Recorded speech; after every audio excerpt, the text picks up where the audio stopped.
여기 한 북한군 출신의 군인이 있습니다. 그는 러시아와 우크라이나 전쟁에 참전했다가 충격적인 경험을 하게 되는데요. 그가 전장에서 마주한 진실은 그의 인생을 완전히 바꿔놓았습니다. 나는 더 이상 그들을 위해 죽지 않겠다. 총알이 빗발치는 전장에서 한 북한군 병사가 내린 믿기 힘든 결단이 있었습니다.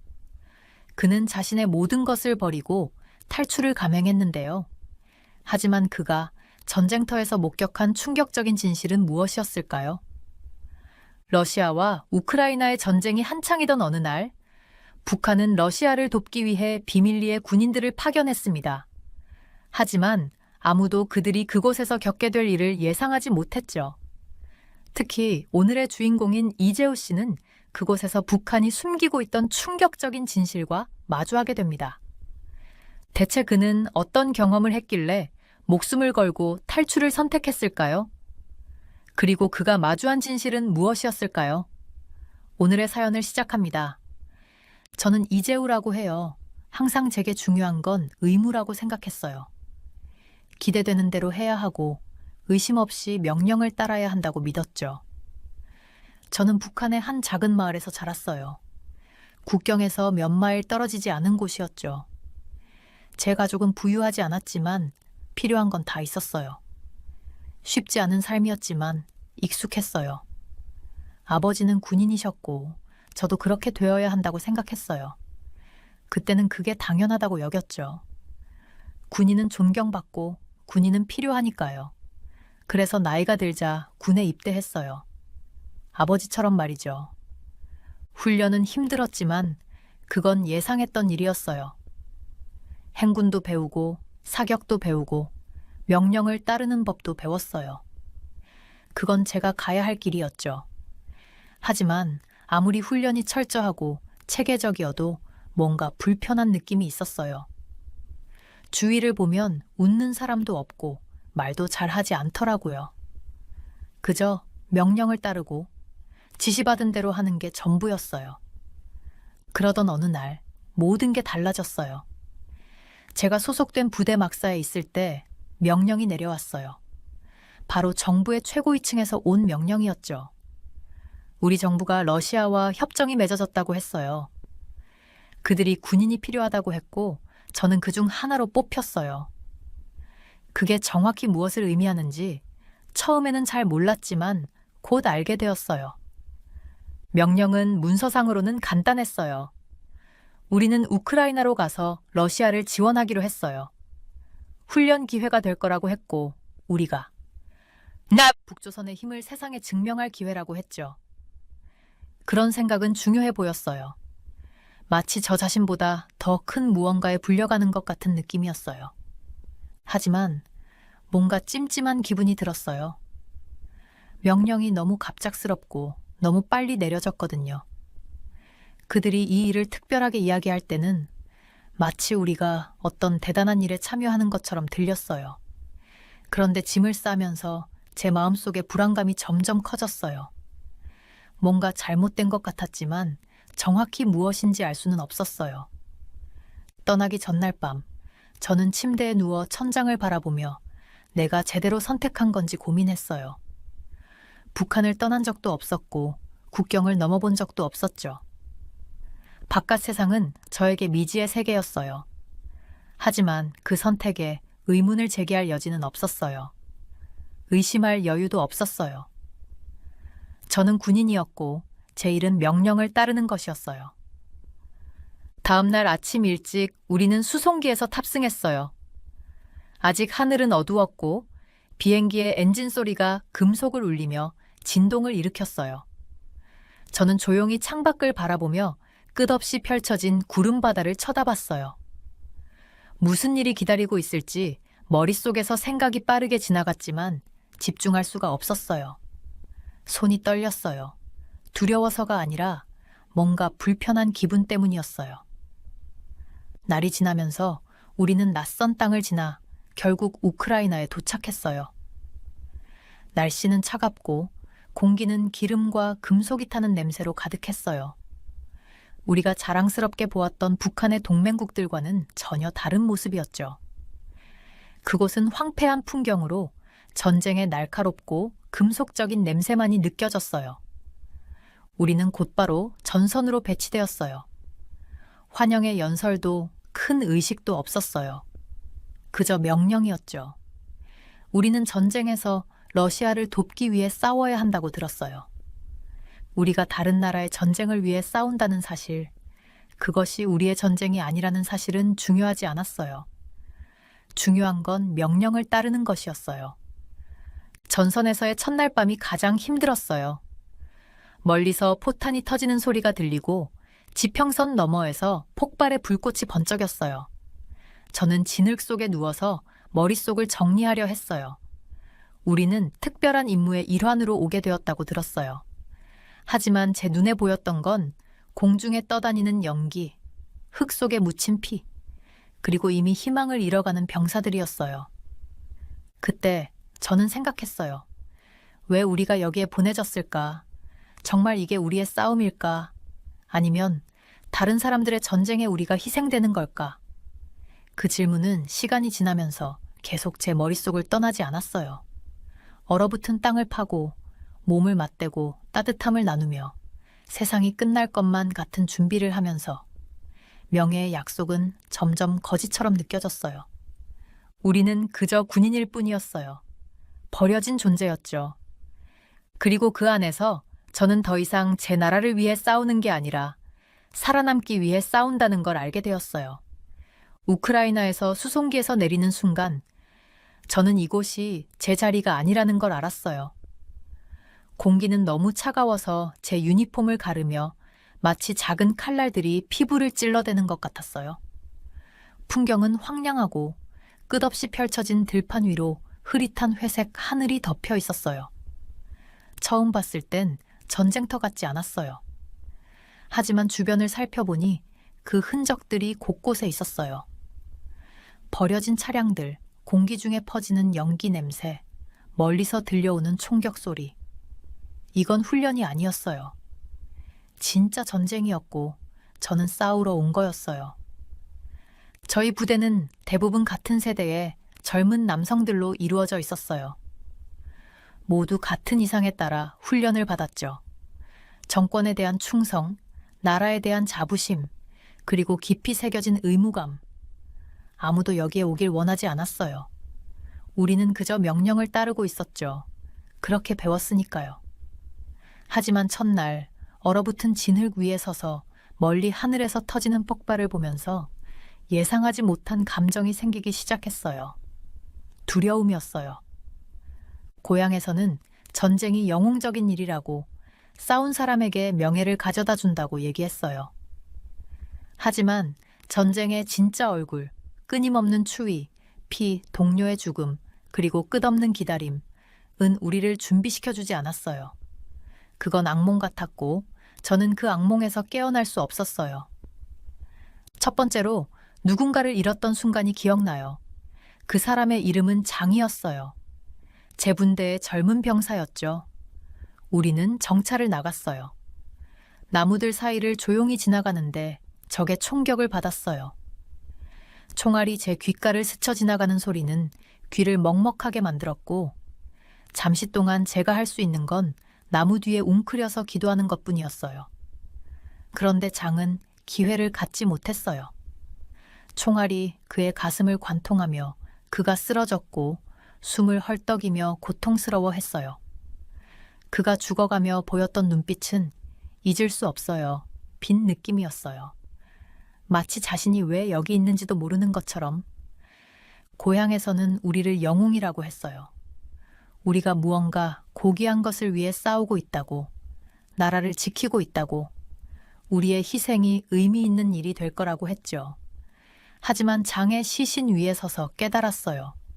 그건 다 거짓말이었어요.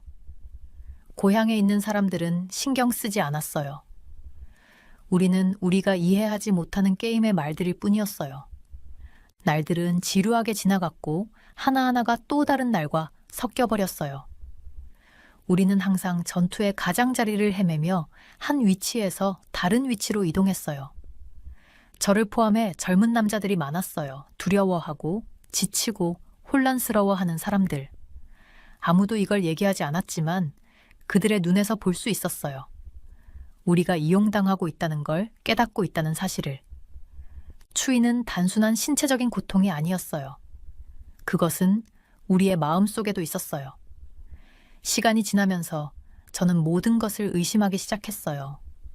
왜 우리는 여기 있는 걸까요? 우리는 무엇을 위해 싸우고 있는 걸까요? 저는 항상 그 대의가 맞다고 믿었어요. 우리가 하는 일이 옳다고 믿었어요. 하지만 이제 매일마다 저는 냉혹한 진실에 직면했어요.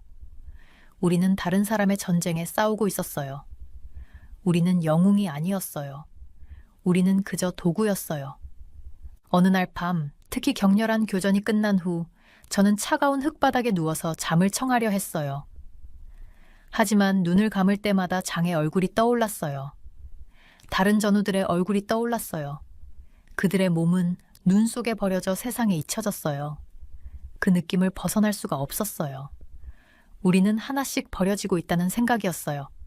마치 숫자에 불과한 존재처럼. 그 생각은 저를 좀먹었고 제 결심을 갉아먹었어요. 저는 정권에 대한 충성이 전부라고 배웠어요. 국가가 항상 사람들을 돌봐준다고 믿었어요. 하지만 여기 저는 그런 돌봄을 보지 못했어요. 명예도 미래도 없었어요. 저는 얼마나 더 견딜 수 있을지 몰랐어요. 날들은 점점 더 견디기 힘들어졌어요. 끊임없는 폭격, 죽음, 절망, 그 모든 것이 점점 하나로 뭉쳐졌어요. 저는 정신을 차리려고 애썼어요. 고통을 밀어내려고 했어요. 하지만 이제는 고향으로 돌아가는 게 불가능할 것 같았어요. 한때 그 세계를 믿었어요. 하지만 이제 그 세계가 존재하는지도 확신할 수 없었어요. 몇 일 후 우리는 적군이 점령한 작은 마을을 확보하는 임무를 받았어요. 계획은 간단했어요. 들어가서 마을을 정리하고 지원군이 올 때까지 그 자리를 지키는 거였어요. 별거 아닌 일처럼 보였죠. 하지만 마을을 지나가면서 저는 제가 얼마나 변했는지를 깨달았어요. 건물은 부서져 있었고 거리에는 눈과 피가 섞여 있었어요. 죽음의 냄새가 공기 중에 짙게 퍼져 있었죠. 그런데 생각보다 그 냄새가 그렇게 심각하게 느껴지지 않았어요. 그 시점에서 저는 이미 너무 많은 죽음을 봤어요. 이제는 그게 거의 아무렇지도 않게 느껴졌어요. 무감각해진 게 아니라 이제는 신경을 쓰지 않게 된 거였어요. 그때 깨달았어요. 저는 나라를 위해 여기 있는 게 아니었어요. 정권을 위해 여기 있는 게 아니었어요. 그저 내가 선택권이 없다는 말을 들었을 뿐이에요. 저는 다른 사람의 전쟁을 위해 제 것이 아닌 전쟁에서 죽기 위해 여기 온 거였고, 그건 저를 갉아먹고 있었어요. 그 느낌을 무시하려고 했어요. 밀어내려고 했어요. 하지만 또 다른 동료가 쓰러지거나 또 다른 시신이 눈 속에 버려질 때마다 진실은 더 선명해졌어요. 우리는 소모품이었어요. 아무도, 정권도, 지도자들도, 장군들도 아무도 신경 쓰지 않았어요. 날이 지나면서 저는 변하기 시작했어요. 더 이상 큰 소리로 질문하지 않았어요. 하지만 제 머릿속에서는 계속해서 외쳤어요. 저는 더 이상 병사가 아니었어요. 저는 죄수였어요. 저를 이용하고 거짓말하고 버린 체제의 죄수였어요. 그리고 가장 끔찍한 건 탈출할 방법을 모르겠다는 거였어요. 북한을 떠났던 그 날을 기억해요. 그들이 했던 약속들을, 그들이 했던 거짓말들을 생각했어요. 가장 끔찍한 건 제가 그 말을 믿었다는 거였어요. 제가 고귀한 무언가를 위해 싸우고 있다고 믿었어요. 하지만 이제 제가 본 건 제가 던져진 세상의 냉혹한 현실뿐이었어요. 여기엔 영광도 없었어요. 명예도 없었어요. 그저 추위, 피, 그리고 끝없는 싸움뿐이었어요. 그리고 깊은 곳에서는 확실히 하나를 알았어요. 저는 여기 있으면 안 된다는 걸요. 긴장감이 몇 주 동안 쌓여왔고 이제 그 모든 것이 폭발하려고 하고 있었습니다. 뼛속 깊이 그걸 느낄 수 있었어요. 그날 아침 공기는 평소보다 더 차가웠고 하늘은 무겁게 잿빛 구름으로 가득 차 있었어요. 마치 세상 자체가 숨을 죽이고 있는 것처럼요. 총을 마지막으로 점검했어요. 손끝이 차가워서 감각이 없었어요. 계획은 간단했어요. 어둠을 틈타 몰래 침투해 러시아군의 무기 수송차를 파괴하고 증원군이 도착하기 전에 퇴각하는 거였어요. 복잡하지 않았어요. 그냥 끝없는 전쟁 속 또 다른 임무였죠. 하지만 아무것도 계획대로 되지 않았어요. 우리는 조심스럽게 움직였어요. 두꺼운 눈을 헤치며 소리 내지 않도록 신경 썼어요. 가슴 속에서 심장이 미친 듯이 뛰고 있었지만 최대한 차분하게 하려고 했어요. 겁이 난 건 아니었어요, 아직은요.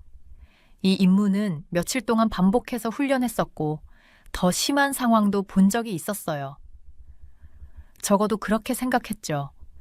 그런데 수송차의 위치에 가까워지자 고요함이 깨졌어요. 날카로운 휘파람 소리가 공기를 가르며 울려 퍼졌고 그 뒤를 이어 총소리가 천둥처럼 울려 퍼졌어요. 심장이 뛰는 걸 느꼈어요. 우리가 발견된 거였죠. 내가 생각할 새도 없이 폭발이 사방에서 터졌어요. 땅이 발 아래서 흔들리고 내 근처에서 무언가가 땅에 떨어지는 충격을 느꼈어요.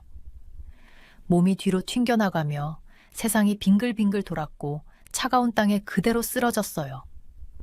가슴에서 통증이 폭발했지만 그 통증은 느껴지지 않았어요. 귀에서 울리는 소리와 주변의 혼란스러움 때문이었죠. 귀청이 터지는 총소리와 동료들의 비명, 폭발의 날카로운 소리만 들렸어요. 일어나려고 했지만 다리가 움직이지 않았어요. 뭔가 잘못된 거였어요. 내 몸은 마치 납덩어리처럼 무겁게 느껴졌어요. 그때 처음으로 내 유니폼에 스며든 피를 봤어요. 보통의 상처나 긁힘이 아니었어요. 이건 심각했죠. 숨이 가빠지며 공포가 서서히 올라왔어요. 나는 총에 맞았어요. 그 사실이 마치 기차에 치인 것처럼 나를 강하게 덮쳤어요. 차가운 기운이 몸속으로 스며들며 내 피의 온도와 섞이는 걸 느꼈어요. 일어나려고 했지만 움직일 때마다 파도처럼 밀려오는 통증이 나를 짓눌렀어요. 결국 다시 쓰러졌고 숨을 헐떡였어요. 세상이 돌고 있었지만 고통 속에서도 동료들이 소리치는 게 들렸어요. 그들은 여전히 싸우고 있었고 여전히 자리를 지키고 있었어요. 하지만 여기서 더 이상 버티면 안 된다는 걸 알았어요. 나가야 했어요. 몸이 저항하며 한 걸음 한 걸음 기어가야 했어요. 그럼에도 내 머릿속에는 오직 하나의 목표만 있었어요. 탈출, 그게 전부였죠. 기어갔어요. 눈 밑에서 바스락거리는 소리가 들리고 시야가 흐려졌어요. 이제 러시아군이 가까워지고 있다는 소리가 들렸어요. 나는 갇힌 거였죠.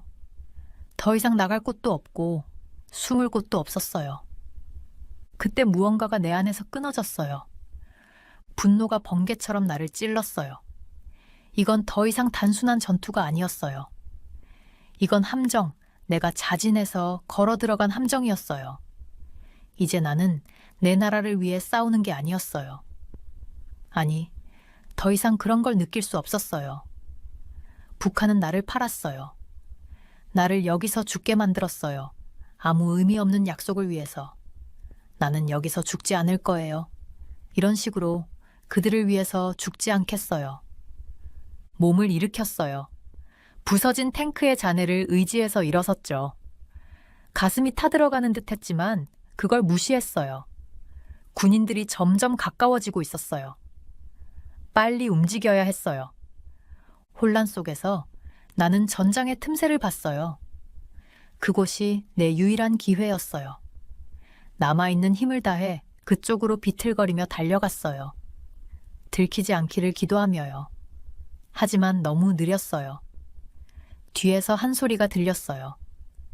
그들이 나를 발견한 걸 알았어요. 이제 내가 할 수 있는 건 하나뿐이었어요. 가슴에 있던 수류탄을 손끝으로 더듬어 찾았어요. 시야가 흐려지면서 핀을 뽑고 가까운 참호 쪽으로 던졌어요. 폭발은 귀청이 터질 정도로 커서 효과를 봤어요. 그 뒤에서 쫓아오던 군인들이 잠시 멈칫했어요. 그 순간을 놓치지 않고 나는 그들 사이를 빠져나갔어요. 그림자처럼 말이죠. 그때 나는 잠시 자유로워졌어요. 계속해서 움직였어요. 비록 한 걸음 한 걸음이 마지막이 될 수도 있다는 생각이 들어도요. 유니폼에 피가 스며들며 그 아래 눈을 물들이고 있었지만 나는 계속 가야만 했어요. 계획도 없고 방향도 없었지만 멈출 수 없었어요. 러시아군이 여전히 추격하고 있었고 살아남으려면 계속 움직여야 했어요. 몇 시간이 지났을까요? 아마 그 이상이었을 거예요. 내 다리는 거의 저를 버릴 준비가 되어 있었고 가슴은 불타는 듯 했지만 멈출 수 없었어요. 고통은 참을 수 없을 정도였지만 죽는 것보다는 그 고통이 더 나았어요. 여기에 이 낯선 땅에서 내가 선택하지도 않은 전쟁에서 죽는다는 생각은 차라리 더 끔찍했어요. 그것만이 나를 앞으로 나아가게 만들었죠. 결국 나는 전장을 벗어나 조용하고 텅 빈 황무지로 나왔어요. 전투의 소음은 멀어지고 눈 덮인 풍경에 으스스한 침묵이 그 자리를 대신했어요. 작은 도랑에 몸을 웅크리며 쓰러졌고 숨을 헐떡이며 지친 몸이 아파왔어요. 더 이상 갈 수 없었어요. 하지만 적어도 나는 살아 있었어요. 탈출은 아직 끝나지 않았어요. 그건 알고 있었죠. 하지만 오랜만에 두려움 이외의 감정을 느꼈어요. 몇 달 만에 느껴본 희망이었어요. 내가 어디에 있는지 앞으로 무슨 일이 일어날지 모르겠어요. 하지만 확실한 건 하나였어요. 나는 여기서 죽지 않을 거예요. 아무 이유도 없이 그들을 위해서 죽지 않겠어요. 나는 살아남았고 자유를 찾을 방법을 찾아낼 거예요. 어떤 일이 있어도요. 그때부터 내 삶과 미래를 위한 싸움이 진짜로 시작되었어요. 심장이 두근거렸어요. 저는 잔해 속을 비틀거리며 나아갔고 피는 셔츠에 스며들고 있었고 숨은 헐떡이며 들려왔어요. 주위는 완전히 혼란스러웠어요. 불타는 탱크에서 연기가 피어오르고 공기는 짙은 연기로 가득 차 있었으며 멀리서 폭발 소리가 계속해서 들려왔어요. 더 이상 차가운 기운은 느껴지지 않았어요. 가슴 속에 불타는 공포만이 가득했죠. 러시아 군인들이 점점 가까워지고 있었어요. 생각할 시간이 없었어요. 이제 중요한 건 하나뿐이었죠. 탈출. 겨우 균형을 잡고 있었어요. 걸을 때마다 가슴이 아프고 총알에 맞은 상처가 계속해서 죽음이 가까워지고 있음을 상기시켰어요.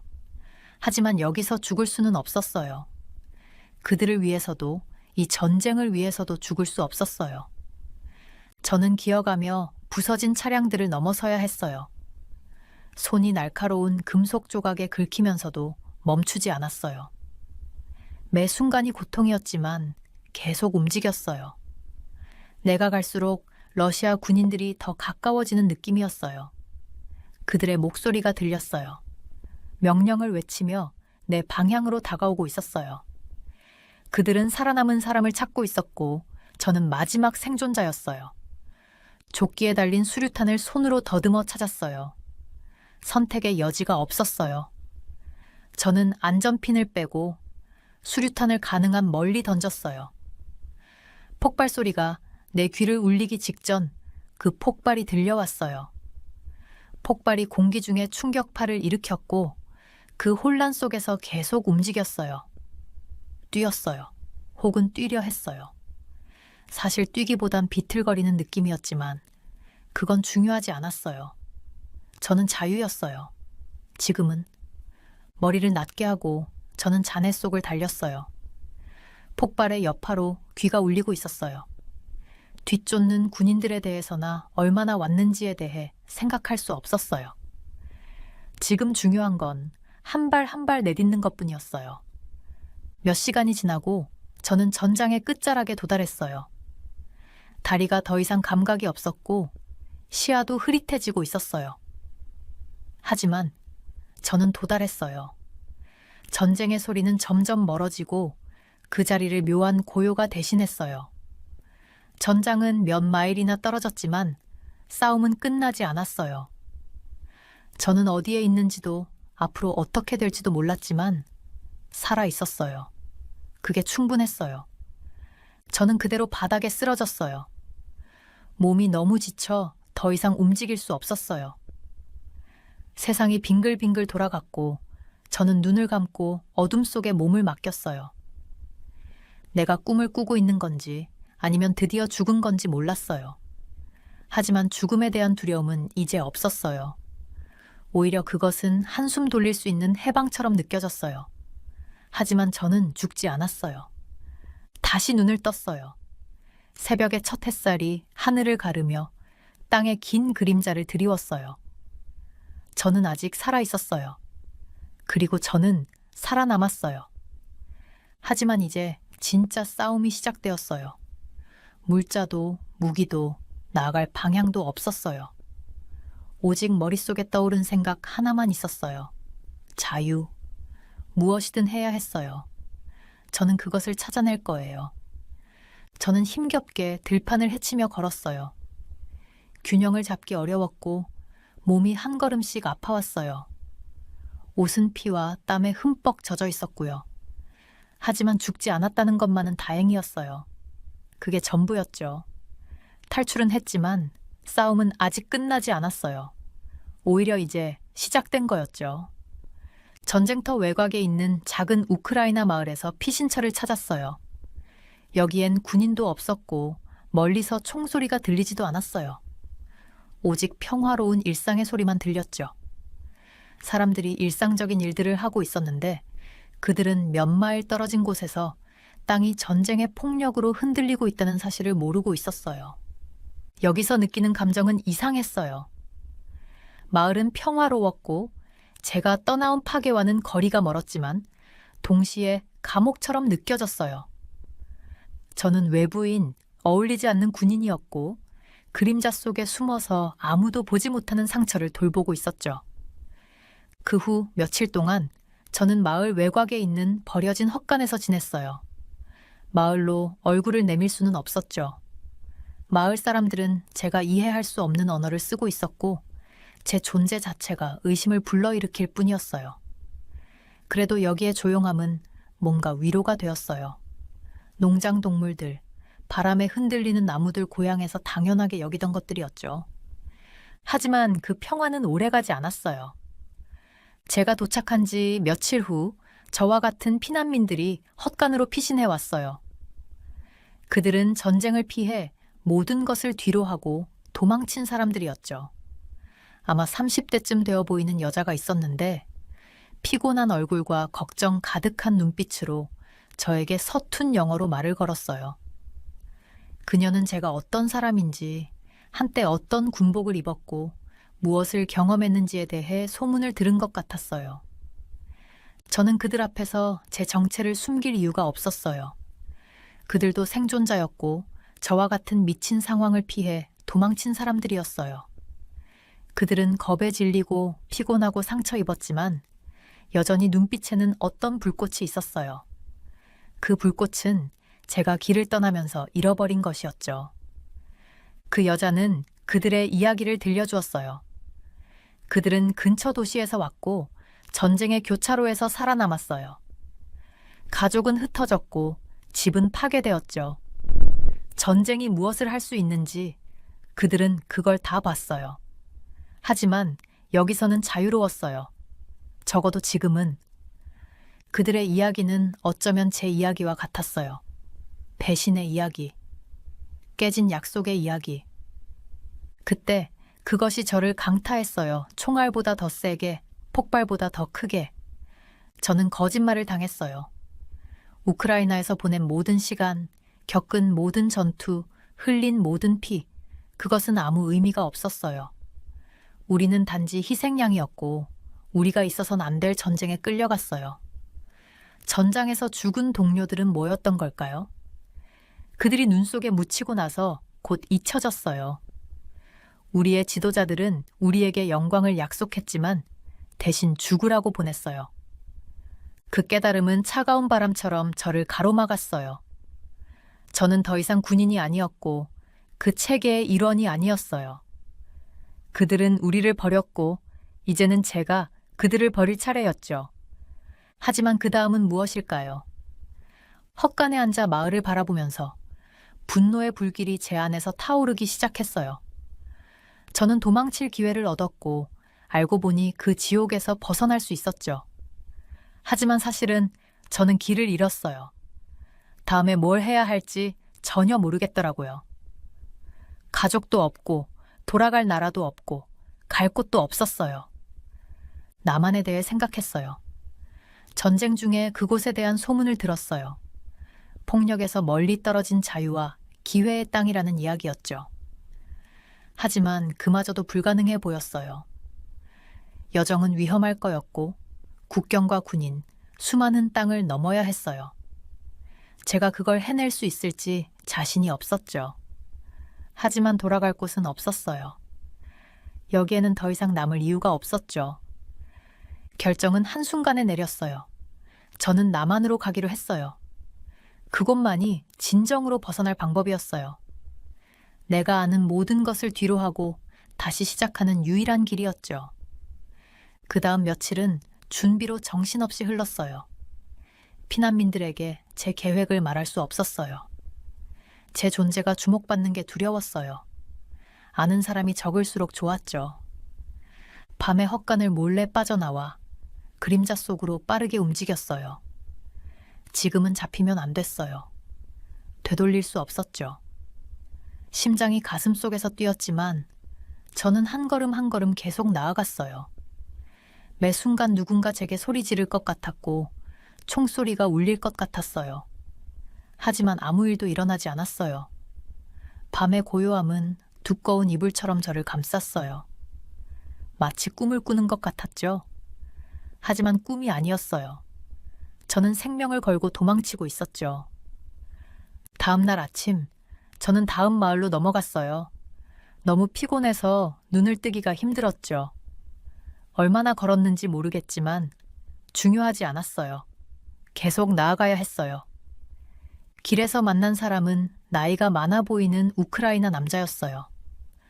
그는 서툰 러시아어로 저에게 말을 걸었어요. 어디로 가냐고 묻더군요. 그를 얼마나 믿을 수 있을지 모르겠지만 그의 눈빛에서는 같은 고통을 많이 겪은 사람이란 걸 알 수 있었어요. 저는 전쟁을 피해 도망쳤다고, 일을 찾고 있다고 말했어요. 그는 고개를 끄덕이며 근처 마을의 버스 정류장을 알려줬어요. 그때 제 선택의 무게가 느껴졌지만 저는 멈추지 않았어요. 나만에 가는 길은 시간이 걸리고 인내심과 운이 필요할 거였어요. 국경을 넘고 위험한 땅을 지나야 했죠. 아무도 저를 알아보지 않기를 바라야 했어요. 하지만 그것은 중요하지 않았어요. 진정으로 자유로워질 수 있다는 생각만으로도 계속 나아갈 수 있었어요. 저는 더 이상 군인이 아니었어요. 도망자는 되었지만 제 여정은 이제 시작된 거였죠. 네. 서울은 내가 한 번도 본 적 없는 활기로 가득 차 있었어요. 거리마다 잠들지 않는 도시의 리듬이 울려 퍼지고 넌사인들이 너무나 선명하게 빛났어요. 그 순간 나는 처음으로 느꼈어요. 내가 보이지 않는 존재가 된 기분이었어요. 두려움이 아니라 자유의 느낌이었죠. 여기선 사람들 속에 섞여서 그냥 수천 명 중 하나가 되어 사라질 수 있었어요. 나는 해냈어요. 수많은 역경을 이겨내고 DMZ를 넘어서 남한에 올 수 있었죠. 그 여정은 정말 힘들었어요. 어둠 속에 숨어 다니고 낯선 사람들을 믿고 모든 순간마다 내 직감을 의지해야 했어요. 하지만 한강변에 서서 도시의 불빛이 물 위에 반짝이는 걸 보면서 오랜만에 내가 느꼈던 감정이었어요. 희망이었죠. 내 몸은 아직 전쟁터에서 입은 상처를 안고 있었고 내 마음은 평생 잊을 수 없는 기억들을 안고 있었어요. 잃어버린 친구들, 믿었던 거짓말들, 살아남기 위해 했던 일들, 그 모든 것이 돌덩이처럼 나를 짓누르고 있었죠. 하지만 그 도시를 보면서 나는 스스로에게 말했어요. 내가 살아온 데는 이유가 있다고. 정부는 나를 탈북자들을 위한 재정착센터에 배치했어요. 그곳은 평범한 곳이었지만 나에게는 천국 같았죠. 따뜻한 밥을 주고 깨끗한 옷을 주고 새롭게 시작할 기회를 주었어요. 내가 오랫동안 차단된 세상, 민주주의, 인권, 기회에 대해 배우기 시작했죠. 처음에는 모든 게 너무 벅차게 느껴졌지만 하나하나 배우는 사실들이 내가 그동안 들었던 거짓말들을 막아주는 갑옷처럼 느껴졌어요. 어느 날 민준이라는 사회복지사가 나를 불러서 얘기했어요. 그는 참 착한 사람이었고 얼굴에는 내 이야기처럼 비슷한 사연을 들은 세월의 흔적이 있었어요. 그는 내게 차 한 잔을 건네며 웃었어요. 김영주 씨, 정말 많은 일을 겪으셨네요. 그의 목소리는 차분하고 안정적이었어요. 이제는 미래에 대해 생각해 보셔야 할 때입니다. 이 두 번째 기회를 가지고 무엇을 하고 싶으세요? 그 질문은 나를 놀라게 했어요. 그동안 나는 살아남는 것만 생각했지, 살아가는 방법에 대해서는 생각해 본 적이 없었어요. 그 아이디어는 낯설었고 거의 불가능하게 느껴졌죠. 하지만 내가 손에 든 따뜻한 차를 바라보며 한 장면이 떠올랐어요. 내 동료들, 그들의 얼굴이 얼어붙은 채로 그들의 목소리가 정의를 외치고 있었죠. 그들의 희생이 헛되지 않도록 하고 싶어요. 나는 거의 속삭이듯 말했어요. 진실을 말하고 싶어요. 민주는 고개를 끄덕였어요. 그럼 그걸로 시작합시다. 그 다음 몇 달은 정말 빠르게 지나갔어요. 나는 한국 역사를 새로운 시각에서 배우기 시작했어요. 이제 더 이상 선전으로 걸러진 시각이 아니라 진짜 역사를 배우는 거였죠. 나는 언어 수업에 참여해서 말하기 연습을 했고 기자들과 인권단체와 이야기를 나누기 시작했어요. 한때 내 생명보다 소중하게 지켜왔던 내 이야기는 이제 내가 그 정권에 맞서는 무기가 되었어요. 처음으로 카메라 앞에 서서 내 경험을 이야기할 때 내 손은 떨리고 있었어요. 그 순간은 다시 전쟁터에 서 있는 기분이었죠. 하지만 말을 시작하면서 두려움은 사라졌어요. 나는 그들에게 우크라이나로 보내졌던 젊은이들, 우리가 들었던 거짓말들, 전선에서 겪었던 공포에 대해 이야기했어요. 나는 잃어버린 친구들과 나를 탈출하게 만든 그 깨달음에 대해 이야기했죠. 내 이야기가 끝났을 때 방 안은 조용했어요. 기자는 마이크를 내리고 작은 고개를 끄덕였어요. 감사합니다, 김영주 씨. 그는 말했어요. 당신의 목소리는 중요합니다. 그 말은 내게 오래도록 남았어요. 나는 그동안 아무것도 아닌 존재처럼 누군가의 게임에 쓰이고 버려지는 기계처럼 느껴졌었죠. 하지만 이제 나는 내 이야기를 되찾고 있었어요. 더 이상 나는 군인도 탈북자도 아니었어요. 나는 생존자였고 목격자였으며 어쩌면 희망의 상징이었죠. 서울에서의 삶은 쉽지 않았어요. 나는 동료들을 두고 떠난 죄책감과 그 정권이 나를 침묵시킬 방법을 찾을지도 모른다는 두려움에 시달렸어요. 하지만 한 걸음 한 걸음 내디딜 때마다 나는 더 강해지는 걸 느꼈어요. 나는 다른 탈북자들이 나만에 적응할 수 있도록 돕는 일을 시작했어요. 내가 배운 것을 나누고 그들의 이야기를 듣는 일이었죠. 우리는 함께 공동체를 만들었어요. 피로 맺어진 가족은 아니었지만 고통과 회복력으로 단단히 엮인 가족이었어요. 어느 날 저녁 일을 마치고 집에 가는 길에 나는 공원에서 놀고 있는 아이들을 봤어요. 그들의 웃음소리는 마치 음악처럼 울려 퍼졌어요. 두려움도 배고픔도 없이 순수하게 행복한 소리였죠. 나는 잠시 그들을 지켜보며 미소가 번졌어요. 그 순간 나는 자유가 진정 무엇인지 깨달았어요. 그것은 단순히 억압이 없는 것이 아니라 꿈을 꾸고 희망을 가지고 두려움 없이 살 수 있다는 것이었어요.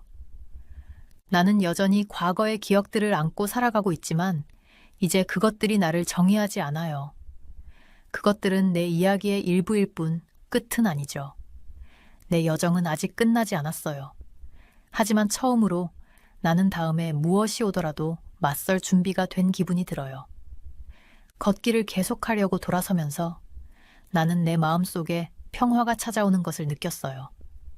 나는 지옥을 거쳐 돌아왔지만 살아남았어요. 그리고 이 새로운 시작 속에서 나는 싸울 가치가 있는 미래를 봤어요. 저는 리무진 창문에 얼굴을 대고 차가운 유리 너머로 서울의 아침을 지켜보았어요. 제 이름은 자나 노바코바고 프라하에서 비행기로 15시간을 날아왔는데 드디어 서울에 도착했다는 사실이 믿기지 않았어요. 밖에 11월, 공기는 상쾌하고 깨끗해 보였고 떨어진 나무잎들이 넓은 거리를 가로질러 춤을 추고 있었어요. 체코 공화국에서는 국방부에서 군사 전략가로 일하고 있어요. 대부분은 엑셀 시트와 회의실에서 시간을 보내지만 이번 임무는 좀 달랐어요. 인천국제공항에 비행기가 착륙하는 순간 저는 설렘이 가슴속에서 터져나오는 걸 느꼈어요. 서울은 제가 상상했던 것과는 전혀 달랐어요. 여행 전 몇 주 동안 조사하긴 했지만 실제로 서울을 보니 정말 놀라웠어요. 도시는 살아 움직이는 그림처럼 펼쳐져 있었고 고대와 현대가 완벽하게 어우러져 제 심장을 뛰게 만들었어요. 유리로 된 고층 빌딩들이 구름을 향해 뻗어 있었고 그 창문에는 아침 햇살이 거울처럼 비치고 있었어요. 그런데 그런 현대적인 거대 빌딩 바로 옆에는 전통적인 사원과 궁궐들이 평화롭게 자리를 잡고 있었고 그들의 굽은 지붕과 채색된 벽은 수천 년의 역사를 이야기하고 있었어요. 노바코바 씨, 호텔까지 20분 정도 걸릴 거예요. 기사님이 후방 거울을 통해 제 눈을 맞추며 말했어요. 저는 고개를 끄덕이며 차가 가는 동안 도시의 모든 디테일을 눈에 담으려고 했어요. 거리에는 벌써 많은 사람들이 오가고 있었어요. 교복을 입은 학생들은 학교로 급히 가고 비즈니스맨들은 전화를 하며 빠르게 걸어가고 음식 장수들은 아침 장사를 준비하고 있었어요. 제 임무는 간단했어요. 체코 공화국을 대표해 체코 미래 포럼에 참석하고 원자력과 철도 협력에 대해 논의하는 거였어요. 간단한 일이었죠. 하지만 차창 밖을 보며 서울을 지나칠 때 제 마음은 완전히 다른 곳으로 가고 있었어요. K9 썬더 자주포에 대한 생각이었어요. 저는 태블릿을 꺼내서 100번도 넘게 읽었던 파일을 열었어요. K9은 한국의 자랑인 자주포였고 몇 달 전에 제 관심을 끌었던 무기였어요. 화면에 나오는 기술 사양을 손끝으로 따라가며 우리나라에서 겪고 있던 문제들이 떠올랐어요.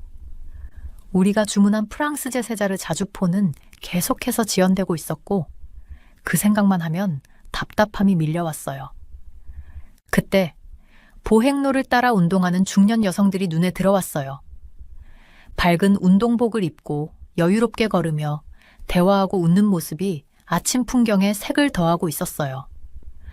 그 모습을 보니 도시란 결국 사람들로 이루어져 있다는 사실을 다시 한번 깨달았어요.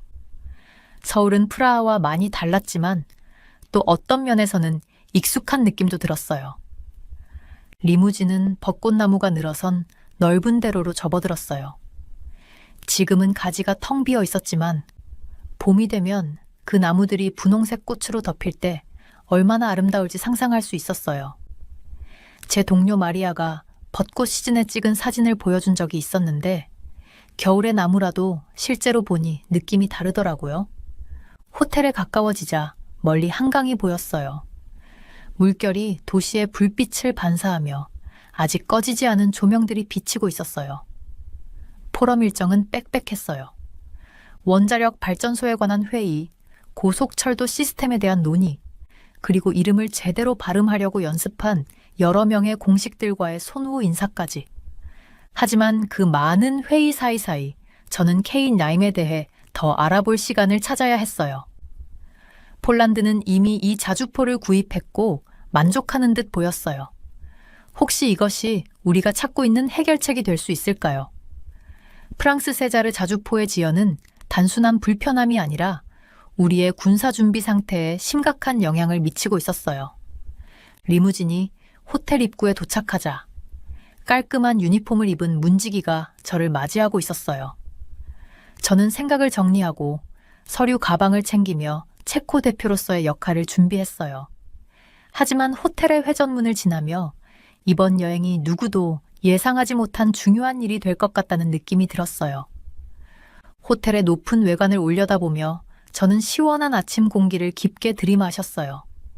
앞으로 며칠 동안 어떤 일이 일어나든 그것이 저뿐만 아니라 제 나라의 국방에 큰 영향을 미칠 거라는 걸 알았어요. 서울은 더 이상 단순한 외교 여행지가 아니라 모든 것이 변하는 장소가 될 거였어요. 체코 미래 포럼의 아침은 전기가 흐르는 듯한 느낌이었어요. 저는 네이비 블루색의 정장 재킷을 고쳐 입으며 컨퍼런스 센터로 걸어갔어요. 그곳은 유리로 된 반짝이는 건물로 마치 구름을 닿을 듯한 높이에 있었죠. 한강은 아래에서 평화롭게 흐르고 있었고 아침 햇살을 받아 반짝였어요. 제 하이힐이 윤이 나는 대리석 바닥에 쿵쿵 소리를 내며 메인 회의실로 가는 길을 걸었어요. 자나 여기! 마렉 노보튼이 전 체코 총리가 반대편에서 손을 흔들며 불렀어요.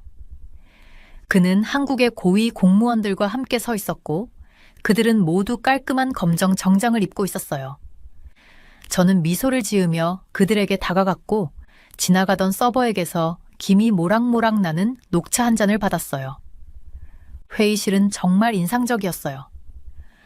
바닥부터 천장까지 이어지는 창문을 통해 서울의 멋진 스카이라인이 보였죠.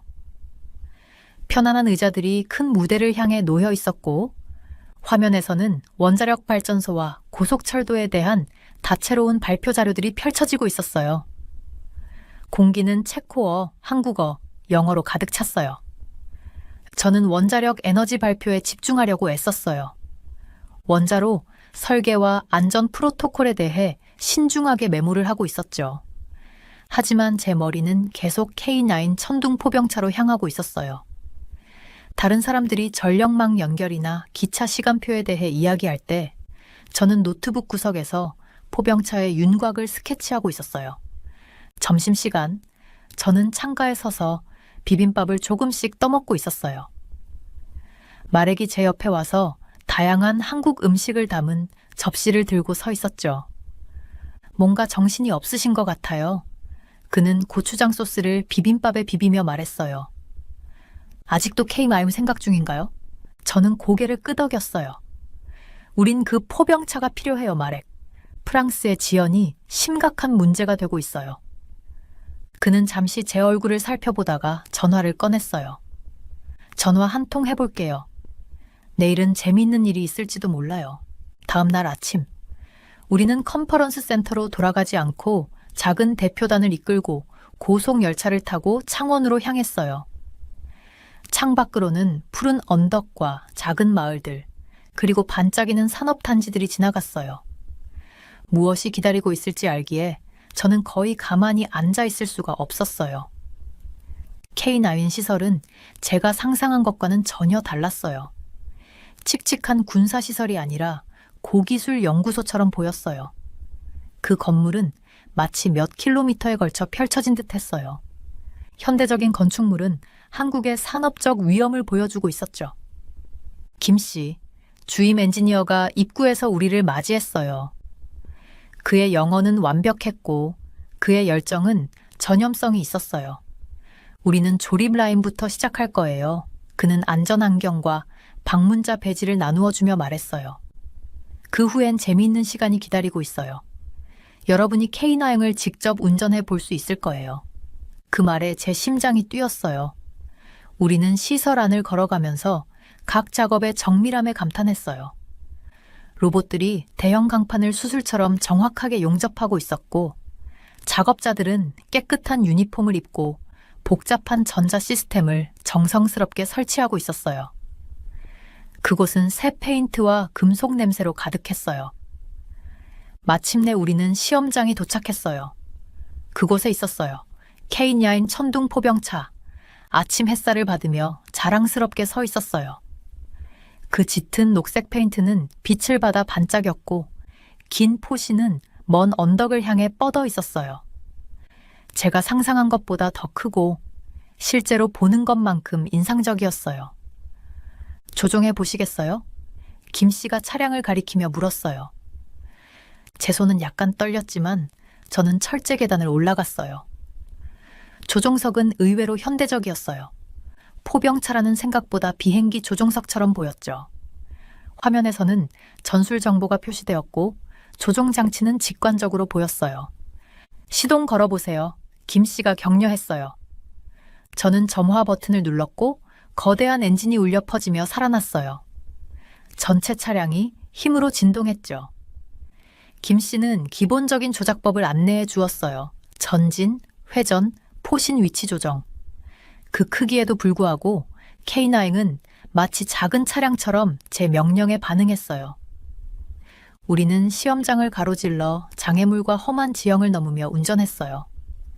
K9의 서스펜션 시스템은 모든 것을 부드럽게 처리했어요. 김 씨는 자동 로더가 15초 만에 3발을 발사할 수 있고 고급 화재 제어 시스템으로 60km 떨어진 목표를 정확하게 맞출 수 있다는 걸 설명해 주었어요. 차를 운전하며 저는 프랑스의 세자르 포병차와 비교하지 않을 수 없었어요. 이건 단순한 군사 장비가 아니었어요. 그것은 엔지니어링의 걸작이었고 지금 바로 사용할 수 있는 상태였어요. 시험 운전이 끝난 후 제 손은 차분했지만 머릿속은 여전히 빠르게 돌아가고 있었어요. 저는 K9에서 내려 발이 땅에 닿는 소리를 들었어요. 마렉은 가까이 서서 제 표정을 유심히 보고 있었어요. 어때요? 그가 물었어요. 이미 제 대답을 알 것 같았지만요. 프라하로 돌아가서 얘기해야겠어요. 저는 조용히 말했어요. 이게 우리가 찾고 있던 것일지도 몰라요. 해가 지기 시작하면서 우리는 시설을 떠났어요. 시험장이 길게 늘어선 그림자 속에 있었고 K9 천둥 포병차는 그 뒤에 조용히 서 있었어요. 하지만 그 차가 제 마음속에 남긴 여운은 전혀 조용하지 않았어요. 오늘 뭔가가 변했어요. 그리고 저는 이 한국 여행이 누구도 예상치 못한 중요한 순간이 될 거라는 걸 알았어요. 우리는 K9 시설을 떠나면서 오후 햇살에 길게 드리워진 그림자 속을 지나갔습니다. 내가 본 모든 것들이 머릿속에서 빠르게 떠올랐습니다. 강력한 자주포, 부드럽게 작동하는 모습, 정밀한 엔지니어링. 그 모든 것이 현재 우리가 처한 프랑스와의 상황과는 너무나도 대조적이었습니다. 나는 우리 그룹에서 몇 걸음 떨어져서 걸으며 생각에 잠겼습니다. 몇 달 동안 우리는 프랑스의 세자 자주포를 기다렸습니다. 군은 2024년에서 2026년 사이에 도입한다고 약속했지만 지금까지 그 어떤 것도 실현되지 않았습니다. 시험 차량 하나도 없었습니다. 내가 파리로 전화를 걸 때마다 받는 답변은 늘 똑같았습니다. 우리는 작업 중입니다. 노바코바 여사. 하지만 이제 작업 중이라는 말만으로는 충분하지 않았습니다. 따뜻한 한국의 바람이 근처의 음식 노점에서 나는 향기를 실어 나르지만 나는 거의 그것을 느끼지 못했습니다. 내 전화기가 주머니 속에서 무겁게 느껴졌고 마치 다가올 일을 이미 알고 있는 것 같았습니다. 마침내 진동이 울렸을 때 나는 놀라지 않았지만 그 메시지는 여전히 내 배를 서늘하게 만들었습니다. 집에서 나쁜 소식이 왔습니다. 라는 문자였다. 그것은 프라하에서 나의 직속 상관인 스보보다 대령에게서 온 것이었습니다. 러시아군이 우리 국경으로 점점 가까워지고 있습니다. 여러 대의 포병 부대가 발견되었습니다. 가능한 빨리 전화 주세요. 나는 그룹에서 떨어져서 벚나무가 줄지어 있는 한적한 곳으로 가서 전화를 받았습니다. 대령의 목소리는 긴장되어 있었습니다. 자나, 상황이 악화되고 있습니다. 우리 레이더 기지가 동부 국경 근처에서 상당한 움직임을 감지했습니다. 그들은 중포를 가져오고 있습니다. 대량으로요. 따뜻한 날씨에도 불구하고 내 손은 차가워졌습니다. 우리는 우리나라를 방어할 포병이 필요했고 지금 당장 그것이 필요했습니다. 프랑스의 세자 자주포는 우리의 해결책이 될 예정이었지만 그것은 단지 종이에 적힌 약속일 뿐이었습니다. 그 사이에 나는 K9 썬더의 작동을 직접 봤습니다. 그 지휘관 자리에 앉아 그 힘을 느꼈고 그 정밀함을 목격했습니다. 우리가 얼마나 시간이 남았나요?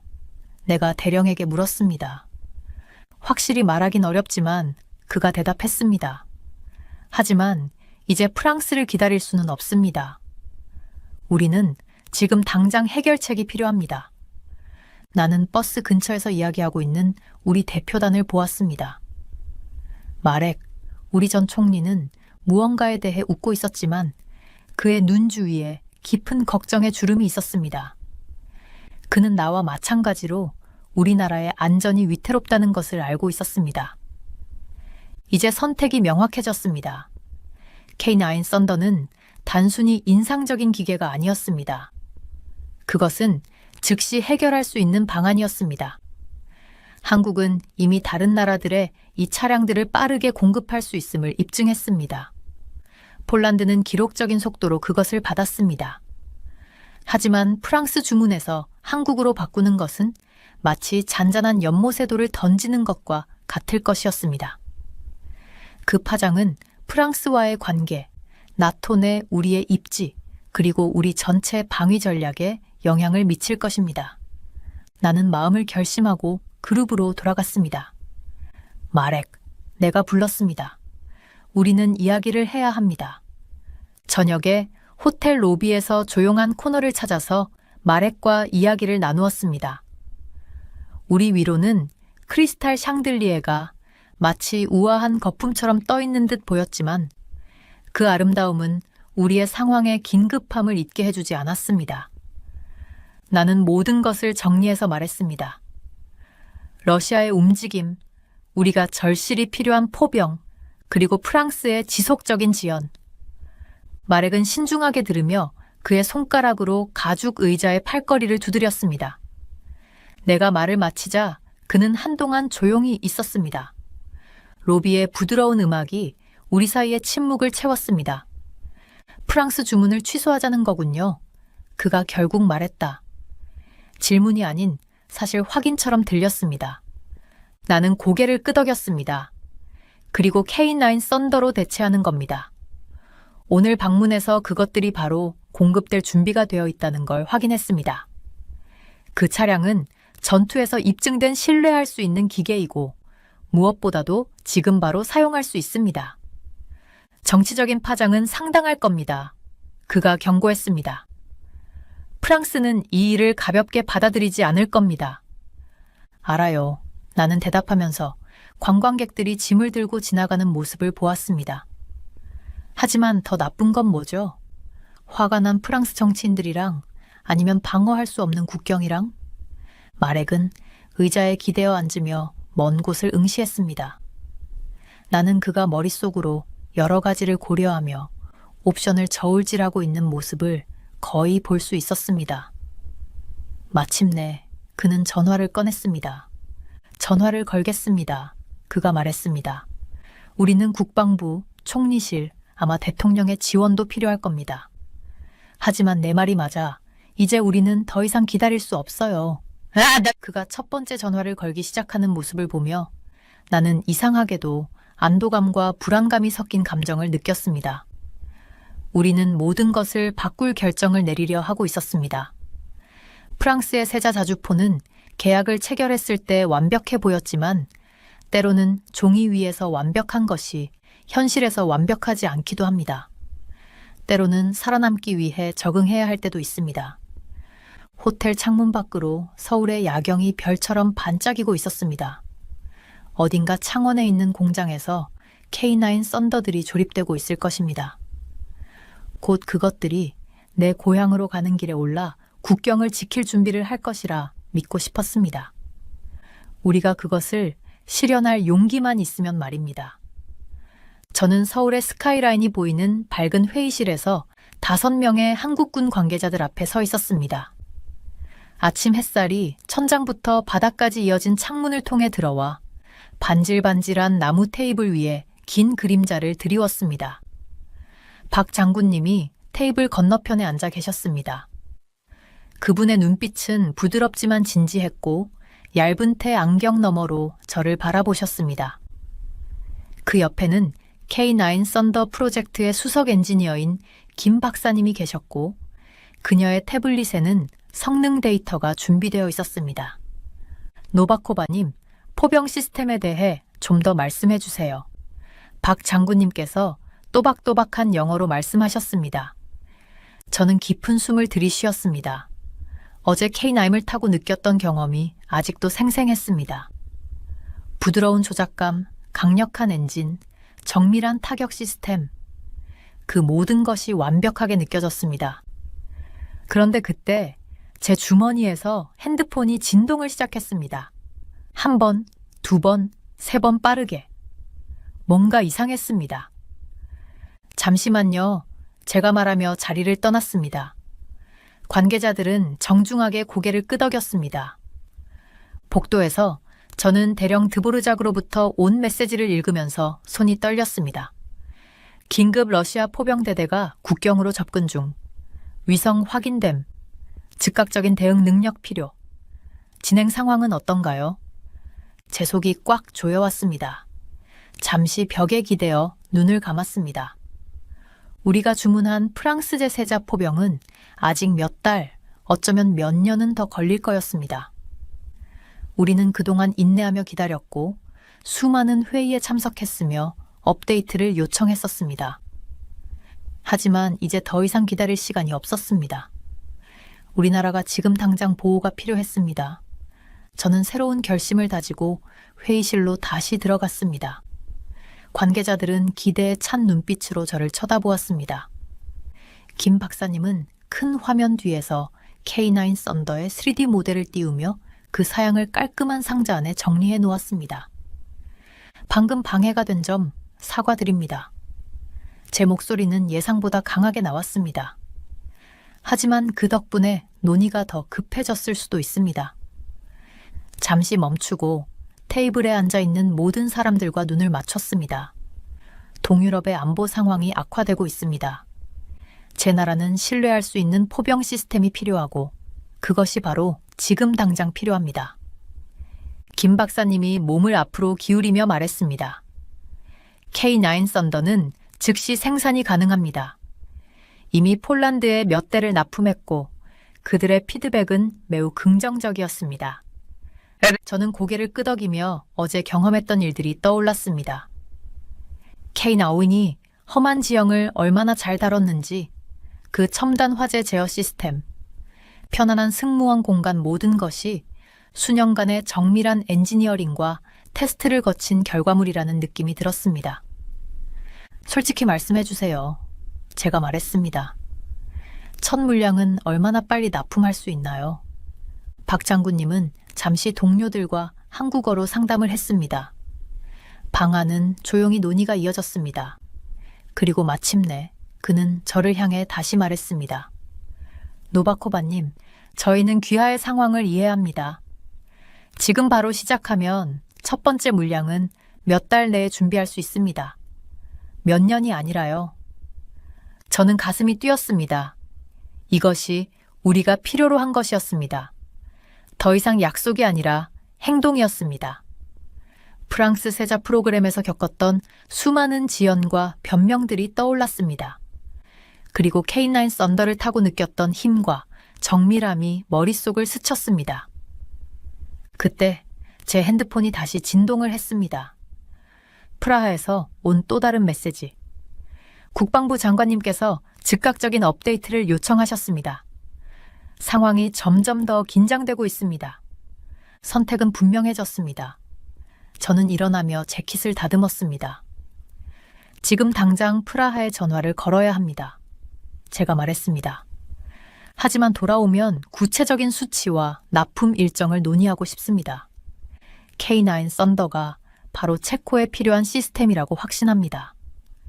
한국의 관계자들은 미소를 지었지만 그들의 표정은 여전히 프로페셔널했습니다. 그들은 이것이 단순한 비즈니스 거래가 아니라 제 나라를 보호하는 일이라는 것을 이해하고 있었습니다. 복도에서 저는 빠르게 프라하의 번호를 눌렀습니다. 연결을 기다리며 서울의 분주한 거리를 내려다보았습니다. 버스와 자동차들이 교차로를 매끄럽게 지나가고 사람들이 인도를 바쁘게 오가며 삶은 목적과 효율성을 가지고 앞으로 나아가고 있었습니다. 마치 K9 프로젝트가 그렇듯이요. 장관님, 전화가 연결되자 제가 말했습니다. K9 썬더에 대해 중요한 소식이 있습니다. 해결책을 찾은 것 같습니다. 그 다음 1시간은 기술적인 논의와 납품 일정, 초기 협정들이 오갔습니다.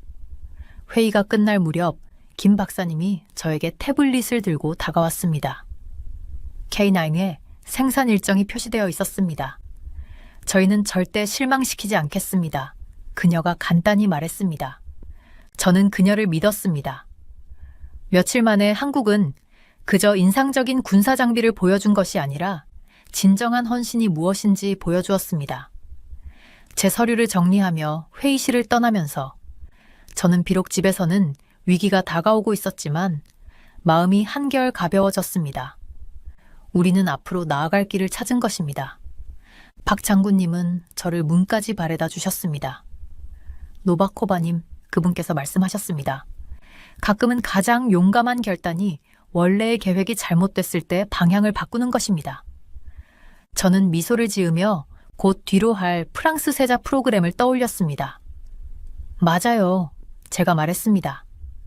그리고 때때로 최고의 파트너십은 예상치 못한 곳에서 비롯됩니다. 엘리베이터에 타면서 저는 이미 프라하 팀에게 보낼 메시지를 생각하고 있었습니다. 해야 할 일이 많았지만 몇 달 만에 처음으로 우리의 포병 프로그램에 대해 진정으로 희망을 느꼈습니다.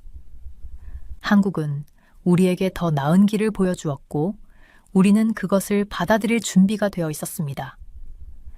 저는 휴대폰 화면을 바라보며 말에게 메시지를 반복해서 읽었어요. 끝났어요. 체코는 공식적으로 세자르 계약을 취소하고 K9 썬더로 나아가기로 했어요. 손은 살짝 떨렸지만 두려움 때문은 아니었어요. 흥분 때문이었죠. 지난 몇 달간의 스트레스와 불확실성을 지나 드디어 앞으로 나아갈 길이 보였어요. 서울의 반짝이는 야경이 보이는 호텔방에서 잠시 모든 것을 정리하려고 했어요. 창밖의 불빛들이 별처럼 반짝였고 창에 비친 제 모습이 보였어요. 피곤하지만 만족스러워 보였죠. 잊혀져서 차가워진 차 한 잔을 들어서 마셨어요. 프라하와의 화상통화가 몇 시간이나 걸려서 차가 식었네요. 그날은 정말 정신없이 지나갔어요.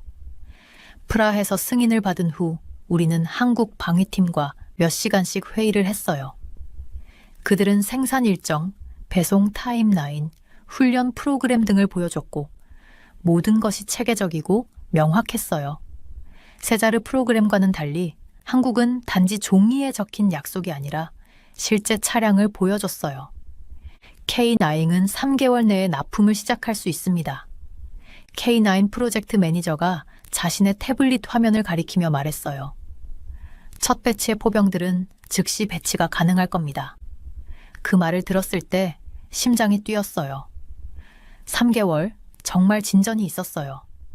저는 노트북을 열고 공식 보고서를 쓰기 시작했어요.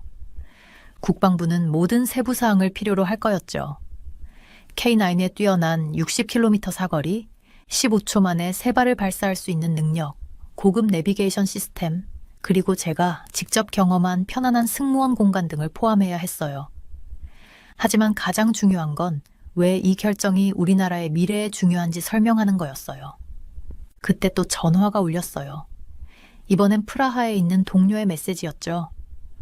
프랑스 대사가 설명을 요구하고 있어요. 언론에서도 질문을 하기 시작했어요. 깊게 숨을 쉬었어요. 당연히 정치적인 파장이 있을 거였죠. 프랑스와의 중요한 방위 계약을 깨는 건 그냥 넘어갈 일이 아니었죠. 일어나서 기지개를 켜고 창문으로 걸어갔어요. 아래 한강이 평화롭게 흐르고 있었고 강 표면에 도시 불빛이 반짝였어요. 프라하 집 근처에 불타바 강이 떠올랐고 이 결정이 제 나라에 무엇을 의미하는지 생각했어요. 네, 일부 정치인들은 나토 동맹국과의 전통을 깨는 것에 대해 불만을 가질 테지만 시대는 변하고 있었어요. 동쪽에서 오는 위협은 현실이었고 우리는 신뢰할 수 있는 장비가 필요했어요. 외교적인 미사여구보다는 실질적인 장비가 더 중요했죠. 저는 새 문서를 열고 언론에 전달할 말을 작성하기 시작했어요. 메시지가 분명해야 했죠. 이건 정치가 아니라 안보 문제였어요. 우리는 프랑스의 세자르 포병을 기다렸지만 더 이상 기다릴 수 없었어요. 세계는 점점 더 위험해지고 있었고 체코는 준비되어야 했죠. 시계를 보니 11시 30분이었어요. 초안을 마친 후 내일은 또 새로운 도전이 기다리고 있었어요. 우리는 한국군과 협력하여 훈련 프로그램을 조정하고 체코의 정비공들이 K9의 유지보수 절차를 배울 수 있도록 해야 했어요. 그리고 부품과 탄약 공급망도 구축해야 했죠. 하지만 뭔가 다른 걱정이 있었어요. 저는 안전한 태블릿을 통해 최신 정보 보고서를 열었어요. 지난주 동안 러시아 포병이 우리의 국경 근처에서 움직임을 보였다는 내용이었어요. 하루하루 지체될수록 우리는 더 취약해지고 있었죠. K9의 빠른 배치 능력은 이제 더 이상 그저 좋은 기능이 아니라 필수적인 요소였어요. 잠자리에 들기 전 프라하로 마지막 화상 통화를 했어요. 한국은 다음 달부터 우리 승무원 훈련을 시작할 준비가 되어 있어요. 제가 상관에게 보고했어요. 그들은 창원의 포병학교에 이미 자리를 예약했어요. 장군님은 고개를 끄덕이며 승낙했어요. 이제 속도가 중요하다는 걸 우리 둘 다 잘 알고 있었죠. 화장실 거울을 보며 침대에 눕기 전 제 눈에 결단력이 보였어요. 이 결정은 단지 군사 능력을 변화시키는 것만이 아니었어요. 체코가 스스로를 보호하기 위해 과감한 결정을 내렸다는 걸 세상에 보여줄 수 있는 기회였죠. 이제 우리는 남들이 하는 대로 따라가는 게 아니라 우리만의 길을 선택한 거였어요. 잠에 들기 직전 그 주에 제가 운전했던 K9이 떠올랐어요. 곧 수십 대의 이 강력한 기계들이 체코 땅을 지킬 거였어요. 우리는 올바른 선택을 했고 그 일의 일원이 되어 자랑스러웠어요. 때로는 가장 어려운 결정이 나중에 가장 잘한 결정이 되는 법이죠. 결정을 내린 다음 날 아침, 저는 알림이 울리는 전화로 잠에서 깼어요. 우리가 프랑스에서 한국산 포병으로 전환했다는 소식이 빠르게 퍼졌어요. 제 메일함은 왜 계획을 바꿨는지 묻는 기자들의 메시지로 가득 차 있었어요. 어떤 사람들은 그 결정을 용감하다고 평가했지만 또 다른 사람들은 우리가 실수를 하고 있다고 걱정했어요. 저는 양쪽 의견을 다 이해할 수 있었어요. 변화는 쉽지 않아요.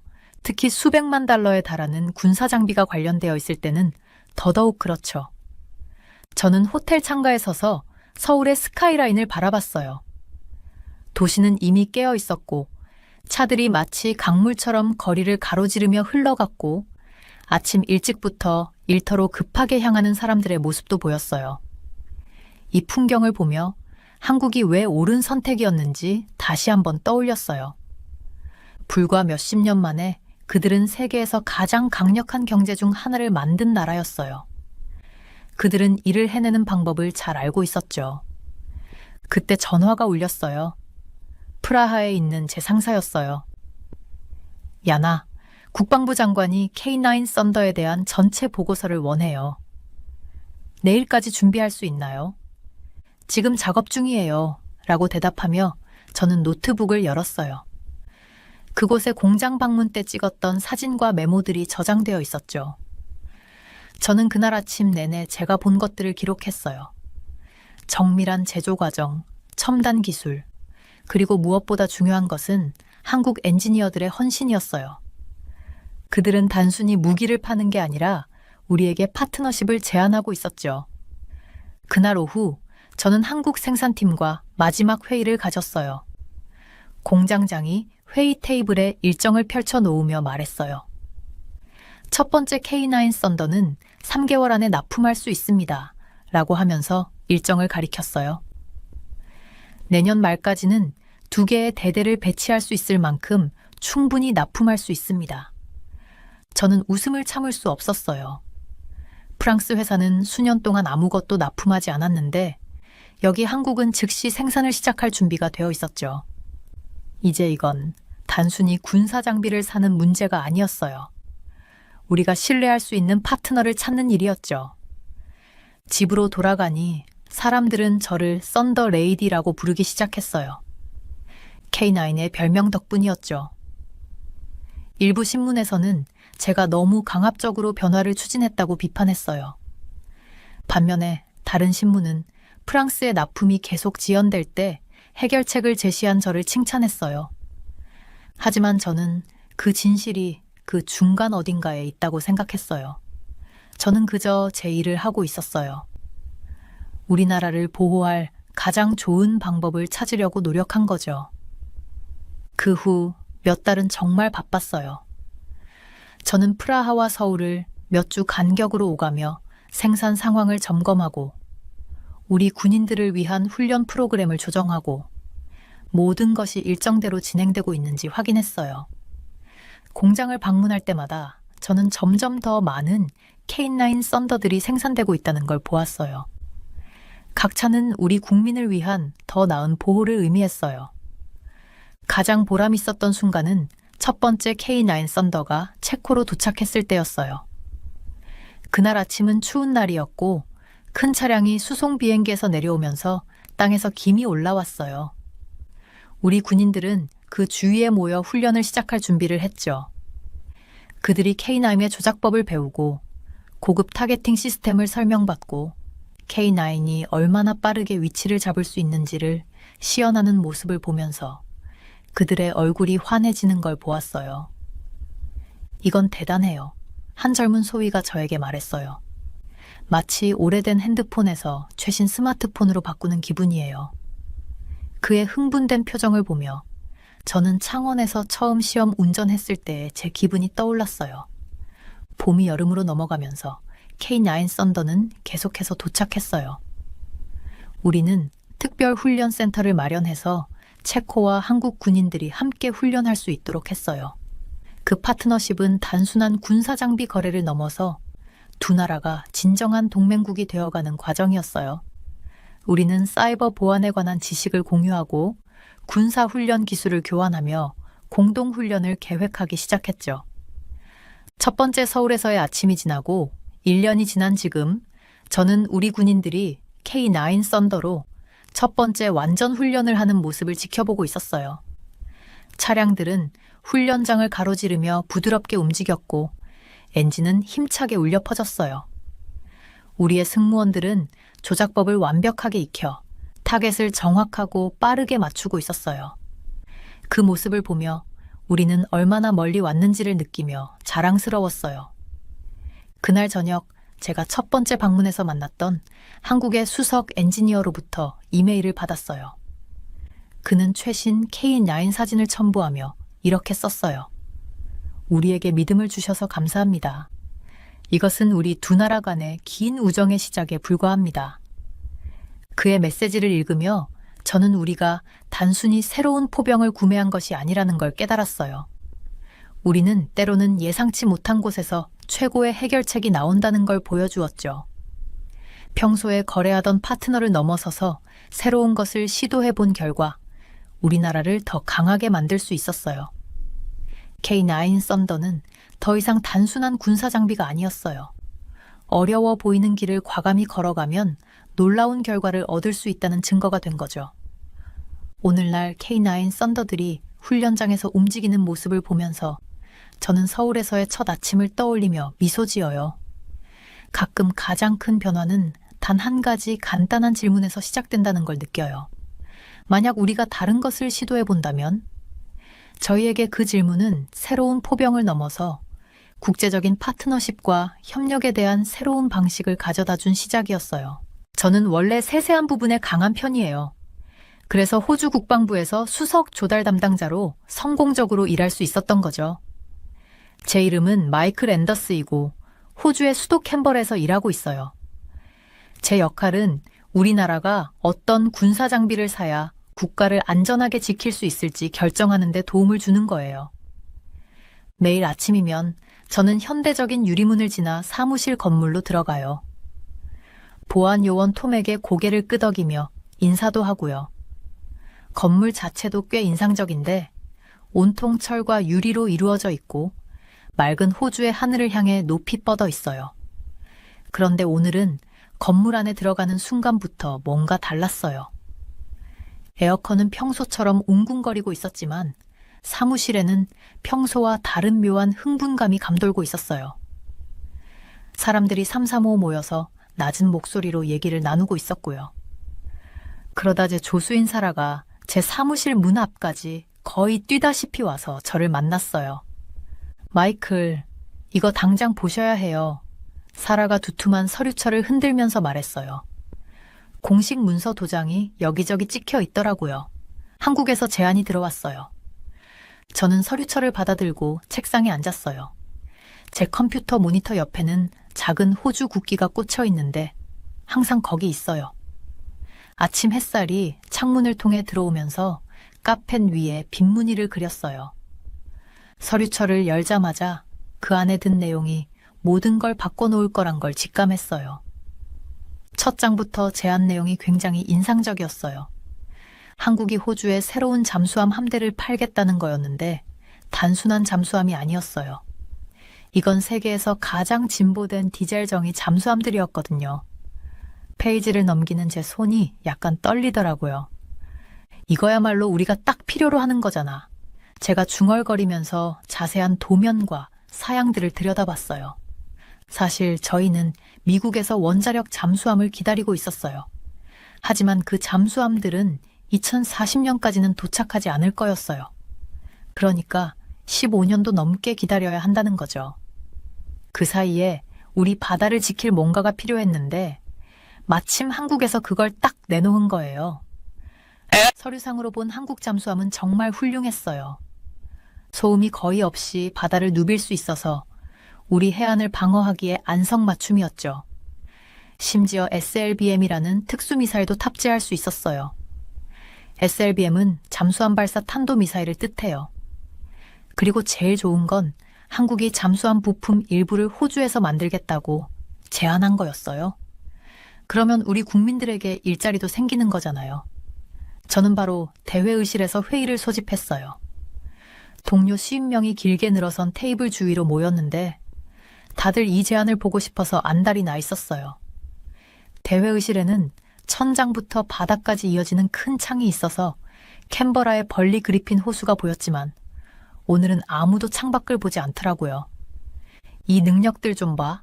제 친구 잭이 도면을 가리키며 말했어요. 이 잠수함들이 지금 우리가 갖고 있는 것보다 훨씬 오래 자망할 수 있대.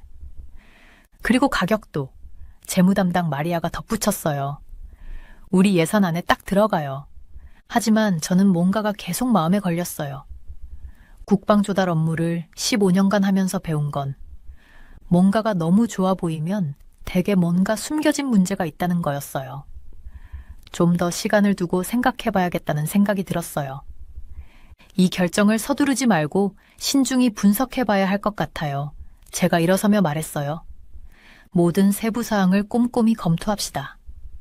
몇몇 동료들은 고개를 끄덕이며 동의했지만 몇몇은 좀 답답한 표정을 지었어요. 그 흥분은 이해가 됐어요. 잠수함들은 서류상으로는 완벽해 보였거든요. 하지만 제 일은 단순히 장비를 사는 게 아니었어요. 호주의 미래를 위해 옳은 결정을 내리는 게 제 일이었거든요. 모두가 대회의실에서 나간 뒤에도 저는 혼자 남아서 제안을 다시 들여다봤어요. 호수 너머로 해가 지면서 하늘이 아름다운 주황색과 분홍색으로 물들었어요. 이 결정이 제 커리어에서 가장 중요한 결정 중 하나가 될 거란 느낌을 떨칠 수가 없었어요. 사무실로 돌아와 잠수함 도면들을 벽에 핀으로 꽂아놨어요. 검고 매끈한 선체를 가진 이 잠수함들은 마치 강철로 만든 거대한 고래 같았어요. 기술 사양도 엄청났죠. 첨단 소나 시스템, 탐지 회피를 위한 특수 코팅, 그리고 적 함선을 들키지 않고 지나갈 수 있을 정도로 조용한 엔진까지요. 저는 컴퓨터를 켜고 한국의 조선업에 대해 조사하기 시작했어요.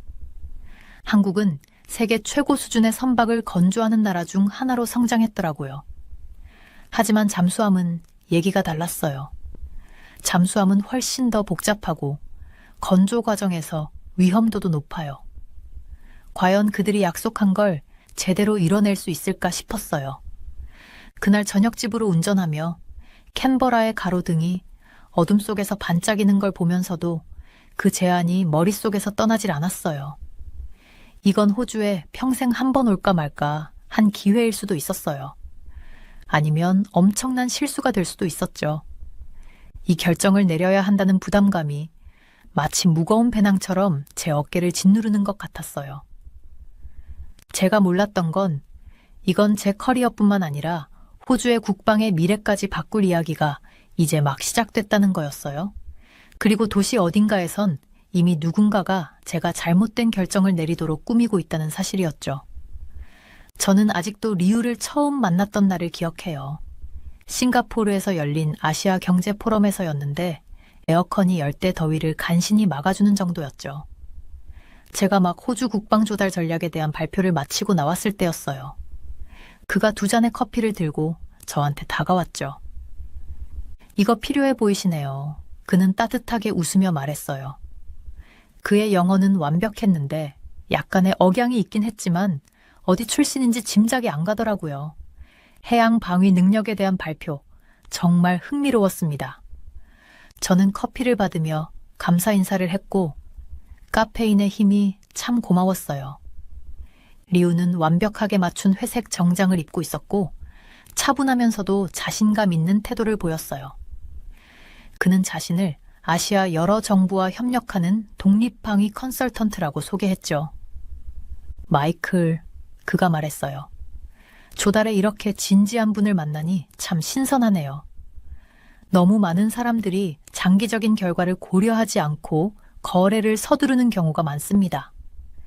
그 후 몇 시간 동안 우리는 잠수함 기술에서부터 좋아하는 크리켓 팀 이야기까지 다양하게 대화를 나눴어요. 리우는 전 세계 방위 시스템에 대해 놀랄 만큼 많은 지식을 갖고 있었어요. 그는 독일 탱크의 장갑 두께나 미국 항공모함의 레이더 신호에 대해서도 쉽게 논할 수 있을 정도였죠. 포럼 이후로도 저희는 연락을 계속 주고받았어요. 리우는 가끔 흥미로운 방위 기술 관련 기사를 보내주기도 했고 그가 캔버라에 방문할 때면 종종 만나기도 했어요. 가끔은 제 사무실 근처에 있는 작은 중국 식당에서 점심을 먹으며 리우가 아시아를 여행하며 겪은 흥미로운 이야기를 들려주곤 했죠. 방위 산업은 빠르게 변하고 있어요. 그는 젓가락으로 면을 집어 먹으며 종종 이런 말을 했어요.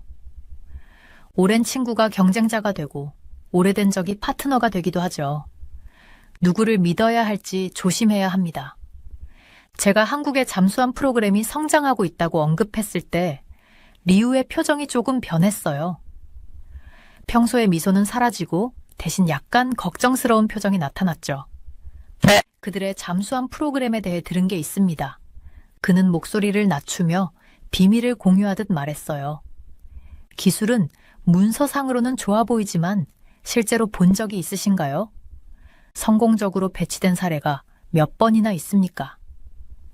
리우는 이어서 아시아에서 본 실패한 군사 프로젝트에 대한 이야기를 들려줬어요. 고장 나는 전자장비를 가진 잠수함, 목표를 맞추지 못하는 미사일, 약속했던 기능이 제대로 작동하지 않는 경우들에 대한 이야기였죠.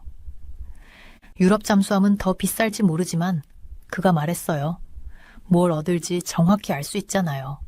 그들은 100년 넘게 이런 걸 만들어 왔습니다. 한국이 그런 경험을 따라잡을 수 있을까요? 그런 대화는 그 후 몇 달 동안 정기적으로 이어졌어요. 리우는 매번 한국의 기술에 대해 작은 의문을 하나씩 던지곤 했어요. 그는 절대 직접적으로 그들의 프로그램을 비판하지는 않았어요. 대신 겉보기에 무해한 질문을 던지며 제가 스스로 그 기술에 대해 의문을 품게 만들었죠. 그들의 유지 보수 기록을 본 적 있으신가요? 혹은 그들의 승무원 훈련 프로그램은 어떤가요? 이런 건 자주 간과되곤 합니다. 같은 질문들이었어요. 저는 회의가 끝난 후 메모를 하기 시작했어요. 리우의 우려를 하나씩 적어 내려갔죠. 그는 호주가 실수하지 않도록 진심으로 걱정하는 것 같았어요. 그의 주장은 그럴듯했어요. 왜 검증되지 않은 시스템에 위험을 걸어야 하죠? 신뢰할 수 있는 유럽제 공급업체를 선택하면 되는걸요. 어느 저녁 리우와 함께 벌이 그리핀 호수 근처를 걸으며 그는 마치 개인적인 고백처럼 이야기를 꺼냈어요. 제 할아버지는 해군에 계셨습니다. 그는 물에 반사된 석양을 바라보며 말했어요. 그분이 항상 그러셨어요. 군사 문제에서는 실수할 여유가 없다고요. 한 번의 실수가 생명을 앗아갈 수도 있다고요. 그 대화는 제 마음에 깊이 남았어요.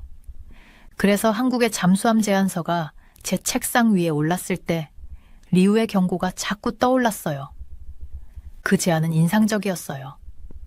기술 사양은 뛰어났고 가격도 경쟁력이 있었으며 지역 일자리 창출의 약속도 매력적이었죠. 하지만 리우의 목소리가 머릿속에 울려 퍼졌어요. 그들을 믿을 수 있습니까? 호주의 안보를 검증되지 않은 시스템에 걸 용기가 있으신가요? 부서회의에서 저는 리우의 우려를 반복해서 제기했어요.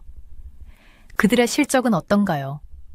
검증된 유럽 기술을 고수하는 게 낫지 않을까요? 라고 물었죠.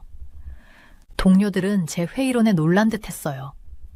평소에 저는 기술 사양에 더 집중하는 사람이었는데 이번에는 평판에 대해 더 신경을 쓰는 것처럼 보였으니까요. 하지만 리우의 주장은 곧 제 주장이 되었고 그의 의문은 곧 제 의문이 되었어요. 최종 투표가 있을 때 저는 한국의 제안에 반대하는 손을 들었어요. 당시에는 그것이 올바른 결정이라고 느껴졌어요. 안전하고 책임감 있고 보수적인 선택처럼 보였죠.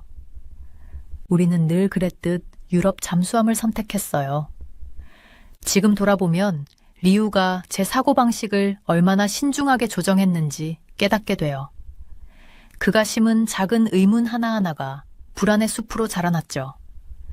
그는 저에게 한국의 제안을 거절하라고 직접적으로 말하지 않았어요. 대신 올바른 질문을 던지고 적절한 이야기를 들려주며 제가 스스로 조심성을 발휘하도록 유도했죠. 저는 제 신중하고 보수적인 결정을 자랑스러워했어요. 하지만 그게 얼마나 잘못된 선택이었는지, 그리고 제가 얼마나 교묘하게 조종당했는지는 그땐 전혀 알지 못했어요. 제 세상이 한 번의 뉴스 헤드라인으로 무너질 줄은 정말 상상도 못했어요. 그런데 그 아침 컴퓨터 화면에 딱 떠 있었어요.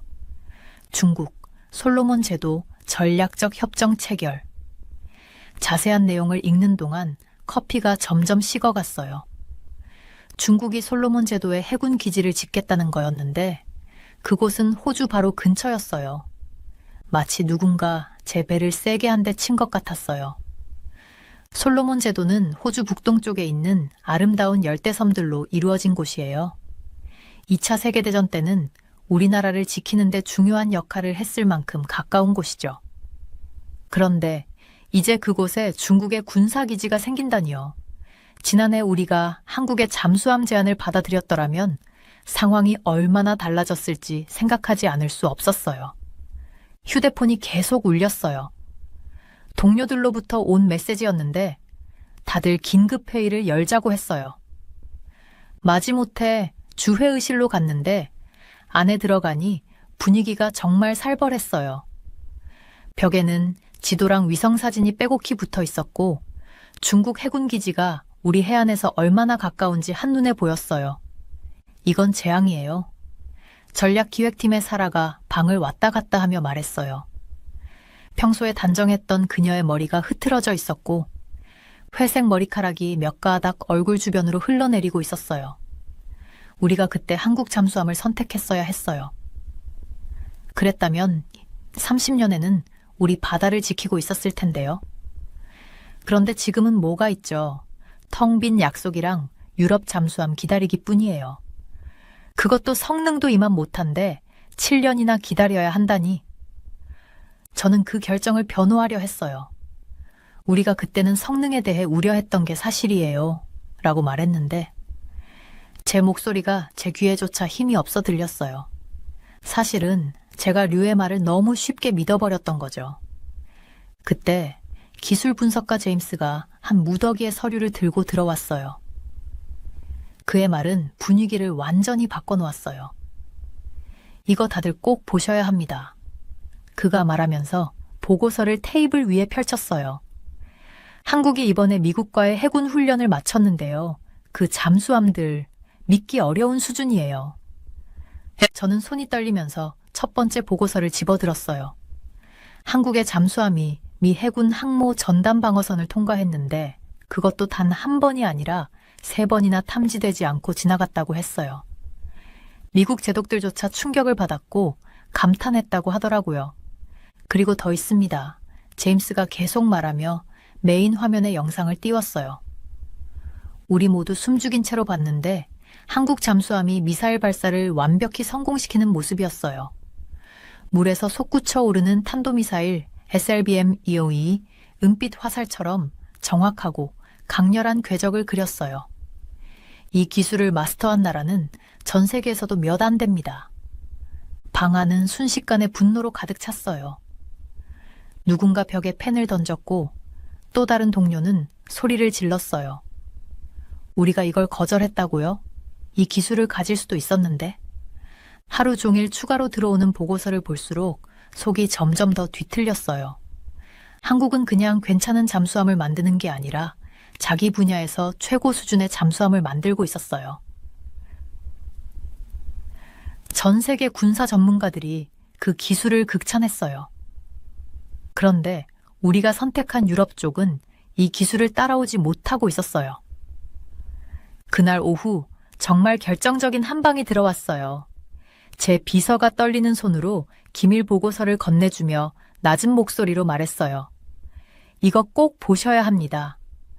보고서를 읽으면서 제 세상이 산산조각 나는 느낌이었어요. 제가 믿었던 류, 제 결정을 뒤흔들었던 그의 의견은 다 거짓말이었어요. 그는 중국의 스파이였고 한국의 잠수함 기술력을 깎아내리는 잘 짜인 거짓 정보를 퍼뜨리고 있었어요. 그의 임무는 호주가 한국과의 군사 협력을 강화하지 못하게 막는 거였죠. 속이 울렁거렸어요.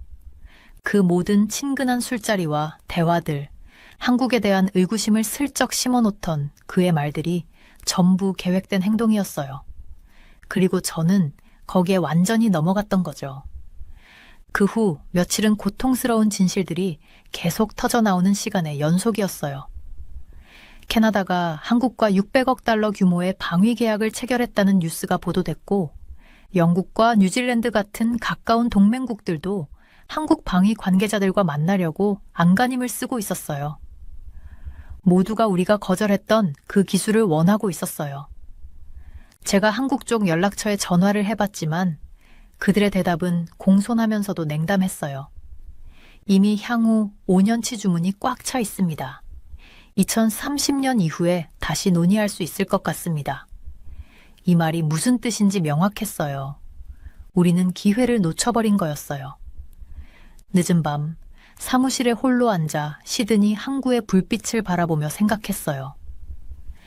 단 한 번의 결정이 이렇게 엄청난 결과를 초래할 수 있다니요. 지금쯤 한국의 잠수함이 이 바다를 지키고 있었을 수도 있었어요. 그런데 우리는 대안을 찾으려고 허둥대는 사이 중국은 우리 해안 가까이까지 그 세력을 확장하고 있었어요. 가장 힘든 건 직업적 망신도 정치적 후폭풍도 아니었어요. 제가 제 나라를 실망시켰다는 사실이었어요. 제가 잘못된 사람을 믿었고 한국의 능력에 대한 명백한 증거를 무시했어요. 이제 호주는 그 대가를 앞으로 몇 년 동안 치러야 할 거예요. 그날 밤 가방을 싸며 핸드폰 알림 하나가 떴어요. 한국 잠수함 기술 세계적 새 기준 제시. 저는 알림을 바로 꺼버렸지만 그 문구는 이미 제 머릿속에 깊이 새겨져 있었어요. 그 말은 오랫동안 저를 괴롭히게 될 거예요. 제 손이 떨리면서 책상 위에 놓인 USB를 집어들었어요. 하얀 라벨 위에는 검은색 마커로 긴급이라고 쓰여 있었는데 그걸 보는 순간 뭔가 불길한 느낌이 들어서 속이 울렁거렸어요. USB를 컴퓨터에 꽂고 동영상 파일을 열었죠. 영상은 태평양 상공에서 시작됐어요. 끝없이 펼쳐진 물이 평온하고 푸르게 보였어요. 하지만 그 잔잔한 바다 아래에서는 뭔가 놀라운 일이 벌어지고 있었어요. 카메라가 미 해군 항모 전단 쪽으로 확대되더니 거대한 전함들이 원형으로 보호막을 치듯 배치된 모습이 보였어요. 저는 한국의 잠수함 영상을 본 뒤로 며칠 동안 잠을 제대로 못 잤어요. 눈만 감으면 그 미사일이 파도를 뚫고 나와 은빛 화살처럼 하늘로 솟아오르는 모습이 떠오르더라고요. 그 발사음이 머릿속에서 계속 반복됐어요. 전 리우를 찾아야만 했어요. 그가 왜 우리에게 이런 짓을 했는지 알아야 했거든요. 2주 동안 여기저기 알아보고 예전 연락처를 뒤진 끝에 드디어 정보를 얻었어요. 누군가가 리우를 시드니에 있는 블루문 카페에서 봤다더라고요. 매주 목요일 오후 3시쯤 거기에 온다고 했어요. 전 바로 캔버라에서 첫 비행기를 타고 내려갔어요. 그 카페는 조용한 모퉁이에 자리 잡고 있었고 큰 창문으로 나무가 줄지어 있는 거리가 보였어요. 창문 너머로 리우가 혼자 구석 자리에서 차를 마시고 있는 게 보였어요. 마치 호주의 방위 계획을 망가뜨린 게 아무렇지도 않다는 듯 아주 태연해 보였어요. 문을 열면서 손이 떨렸어요. 커피랑 갓 구운 빵 냄새가 공기를 가득 채웠지만 제 속은 화가 나서 꽉 조여져 아무것도 느껴지지 않았어요. 리우는 제가 다가가자 고개를 들었어요. 처음 만났을 때 봤던 그 친근한 미소를 짓고 있었는데 오히려 그게 더 화를 북돋우더라고요. 마이클, 이런 우연이 있나요? 앉으세요. 리우가 맞은편 빈 의자를 가리키며 말했어요. 전 의자를 당기긴 했지만 앉지 않고 의자 등바디를 꽉 잡았어요. 손마디가 하얗게 질릴 정도로요. 당신, 날 이용했어요. 제가 목소리를 떨지 않으려 애쓰며 말했어요. 한국 잠수함에 대해 거짓말을 했잖아요. 리우는 차를 한 모금 더 마시며 너무도 태연하게 말했어요. 내가 그랬나요? 아니면 그냥 당신이 이미 믿고 싶어 했던 의견을 내가 공유한 것뿐인가요? 당신이 무슨 짓을 했는지 알면서 그랬잖아요. 전 결국 의자에 앉으며 말했어요. 한 웨이트리스가 다가오려 했지만 리우가 손짓으로 그녀를 돌려보냈어요. 당신은 내 친구인 척하면서 내 신뢰를 얻었어요. 그러고는 우리와 한국의 계약을 방해하려고 한 거잖아요. 근데 왜 그렇게 쉽게 먹혔다고 생각해요? 리우가 몸을 앞으로 숙이며 미소를 거뒀어요. 당신은 내가 한마디 하기 전부터 이미 한국을 의심할 준비가 돼 있었어요.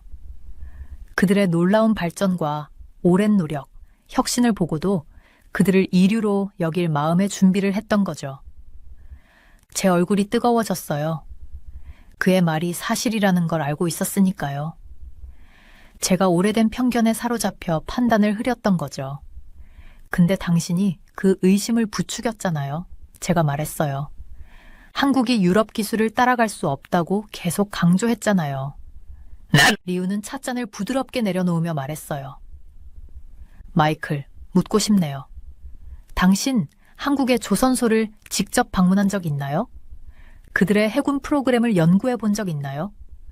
그들의 해상 실험 결과를 살펴본 적 있나요? 전 아무 말도 못했어요. 사실 전 그런 걸 전혀 해본 적이 없거든요.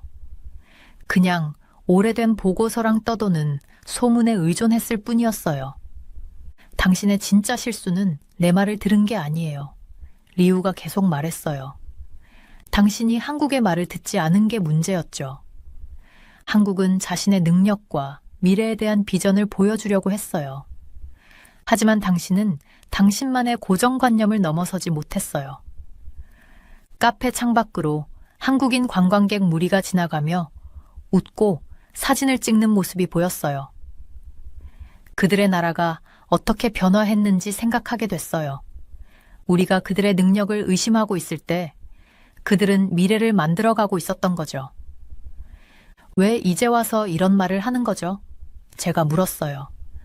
그냥 당신의 승리를 즐기면 될 텐데. 리우의 표정이 진지해졌어요. 당신이 이해해야 하니까요. 한국은 운이 좋아서나 남을 따라해서 성공한 게 아니에요.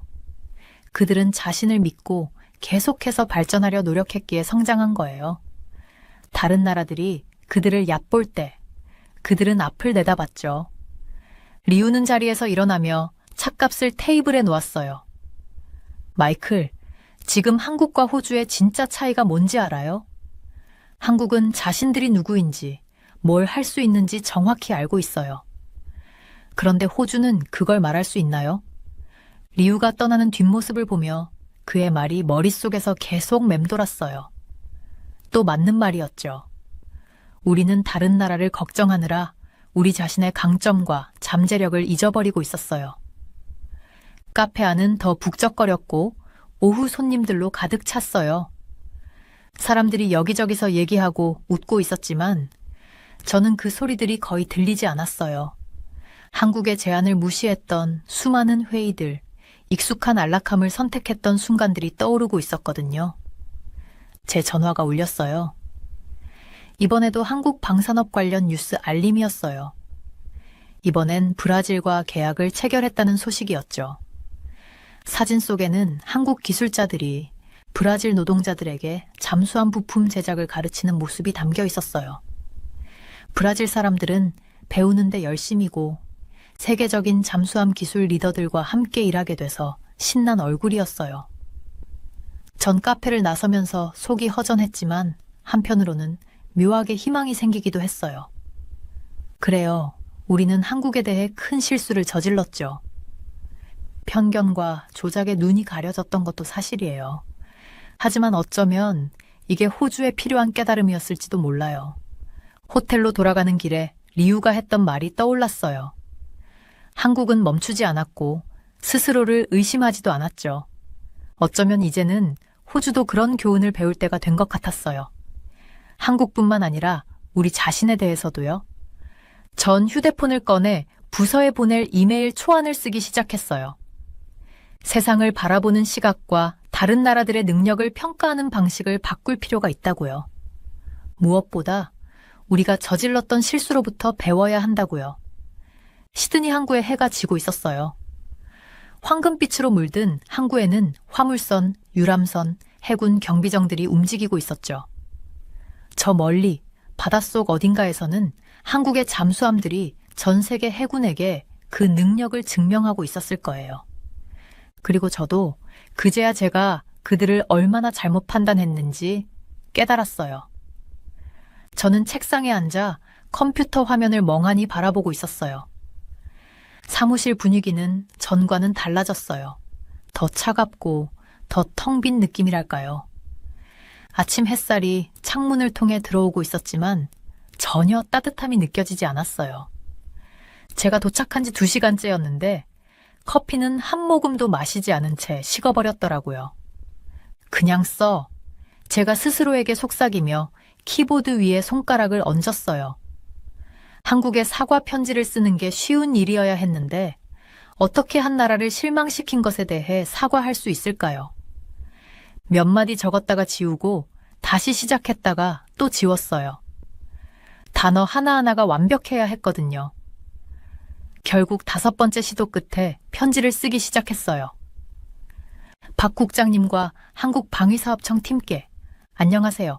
저는 작년에 귀사의 잠수함 제안을 검토했던 수석 조달 담당관 마이클 앤더스입니다. 그러다 잠시 멈춰 그 제안서가 도착했던 날을 떠올렸어요. 세세한 설계도, 치밀한 계획, 그리고 호주 노동자들에게 일자리를 제공하겠다는 약속, 모든 게 명확하게 담겨 있었죠. 제가 리우의 속삭임 대신 제 판단을 믿었더라면 얼마나 좋았을까요?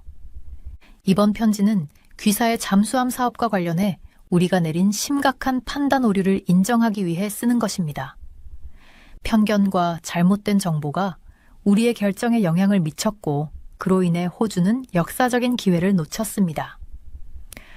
제 눈은 옆 모니터에 띄워진 뉴스 헤드라인으로 향했어요. 한국 잠수함 나토 훈련에서 새로운 기준 쓰다. 캐나다, 한국과의 방위 계약 체결로 역사적 순간 맞이. 각각의 헤드라인이 마치 저를 비난하는 것 같았어요. 다시 편지를 이었었어요. 귀사의 세계적인 잠수함 개발 성과는 단순한 기술적 성공을 넘어섭니다. 그것은 전쟁의 잿더미 속에서 일어나 잠수함뿐만 아니라 미래에 대한 비전을 세운 한국의 모습을 보여줍니다. 우리가 의심과 불신에 매달려 있을 때 여러분은 내일을 준비하고 계셨던 거죠. 이제 말이 조금씩 더 자연스럽게 나왔어요. 저는 한국 잠수함 훈련 영상을 보면서 느낀 점을 자세히 적었어요. 그 잠수함이 물속을 유령처럼 움직이며 미 해군의 최고 탐지 시스템에도 포착되지 않았던 순간들. 그 영상을 보고 나서야 제 실수가 얼마나 큰지 깨달았던 기억이 떠올랐죠. 그 잠수함의 성능은 단순히 인상적이었다는 수준을 넘어섰습니다. 그것은 혁명적이었죠. SLBM이 은빛 화살처럼 바다에서 솟아오르는 장면을 보고 나서야 깨달았습니다. 한국이 우리에게 제안한 건 단순히 잠수함이 아니었어요. 그것은 해상 방위의 미래를 함께 만들자는 제안이었죠. 저는 가장 어려운 부분을 쓰면서 손이 약간 떨렸어요. 제가 귀사의 제안을 거절한 데 있어 저의 책임을 전적으로 인정합니다. 우리 두 나라가 협력하지 못하도록 만든 사람들에게 제가 휘둘렸어요. 제가 더 많은 조사를 하고 더 많은 질문을 던지고 속삭임 대신 증거를 믿었어야 했는데 그러지 못했습니다. 사무실은 조용해졌어요. 동료 대부분이 점심을 먹으러 나갔지만 저는 음식 생각이 전혀 들지 않았어요. 창밖을 보니 앵무새한 무리가 파란 캔버라 하늘을 배경으로 하얀 날개를 펼치며 날아가고 있더라고요. 그 자유로운 모습이 저의 답답한 상황을 더 강조하는 것처럼 느껴졌어요. 호주와 한국은 민주주의, 자유, 국제법에 대한 존중이라는 공통된 가치를 공유합니다. 우리는 자연스러운 파트너가 되어야 했어요. 그런데 저는 과거의 편견과 외부의 영향에 휘둘려 우리를 갈라놓고 말았습니다. 이것은 단순한 조달 결정의 문제가 아니라 진정한 친구를 알아보지 못한 실패였습니다. 저는 현재의 상황도 솔직히 적었어요.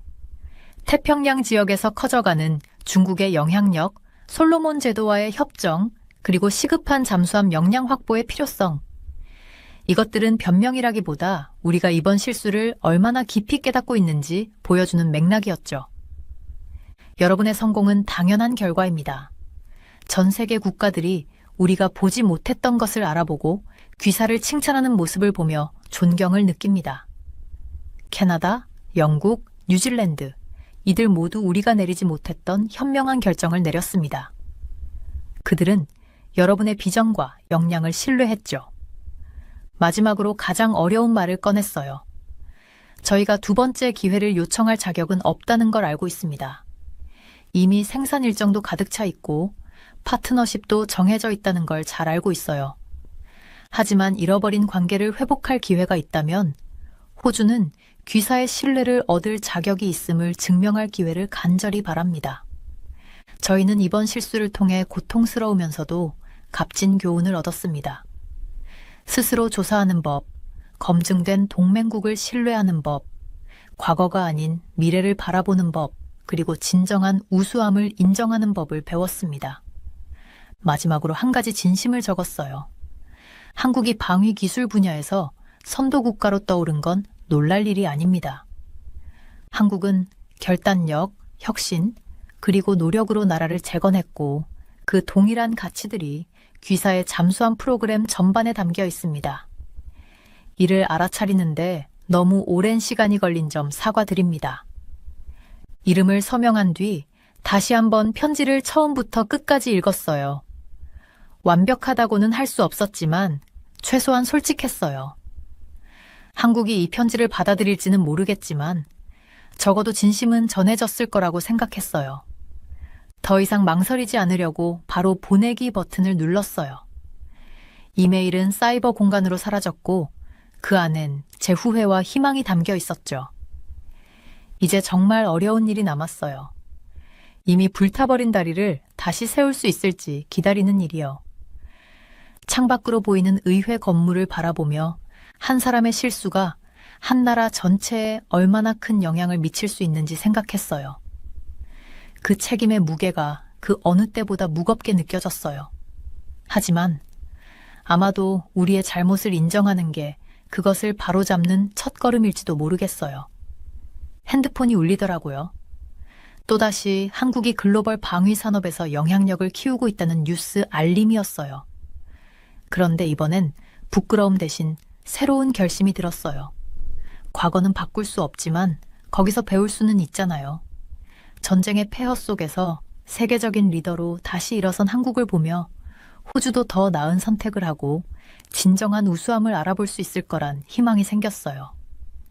이제 관계를 재건할 시간이에요. 단지 나라 간의 관계뿐 아니라 우리가 결정을 내리는 방식 자체를 말이죠. 더 이상 어둠 속의 속삭임에 귀 기울이지 않겠어요. 더 이상 과거의 편견에 휘둘리지 않을 겁니다. 미래는 그런 실수를 허락하지 않으니까요. 오후 햇살이 책상 위로 긴 그림자를 들이우는 가운데 저는 국제방위 제한 평가를 위한 새로운 지침서를 작성하기 시작했어요. 이번엔 아픈 경험을 통해 얻은 교훈이었죠. 이제는 이런 일이 다시는 일어나지 않도록 해야 할 때였어요.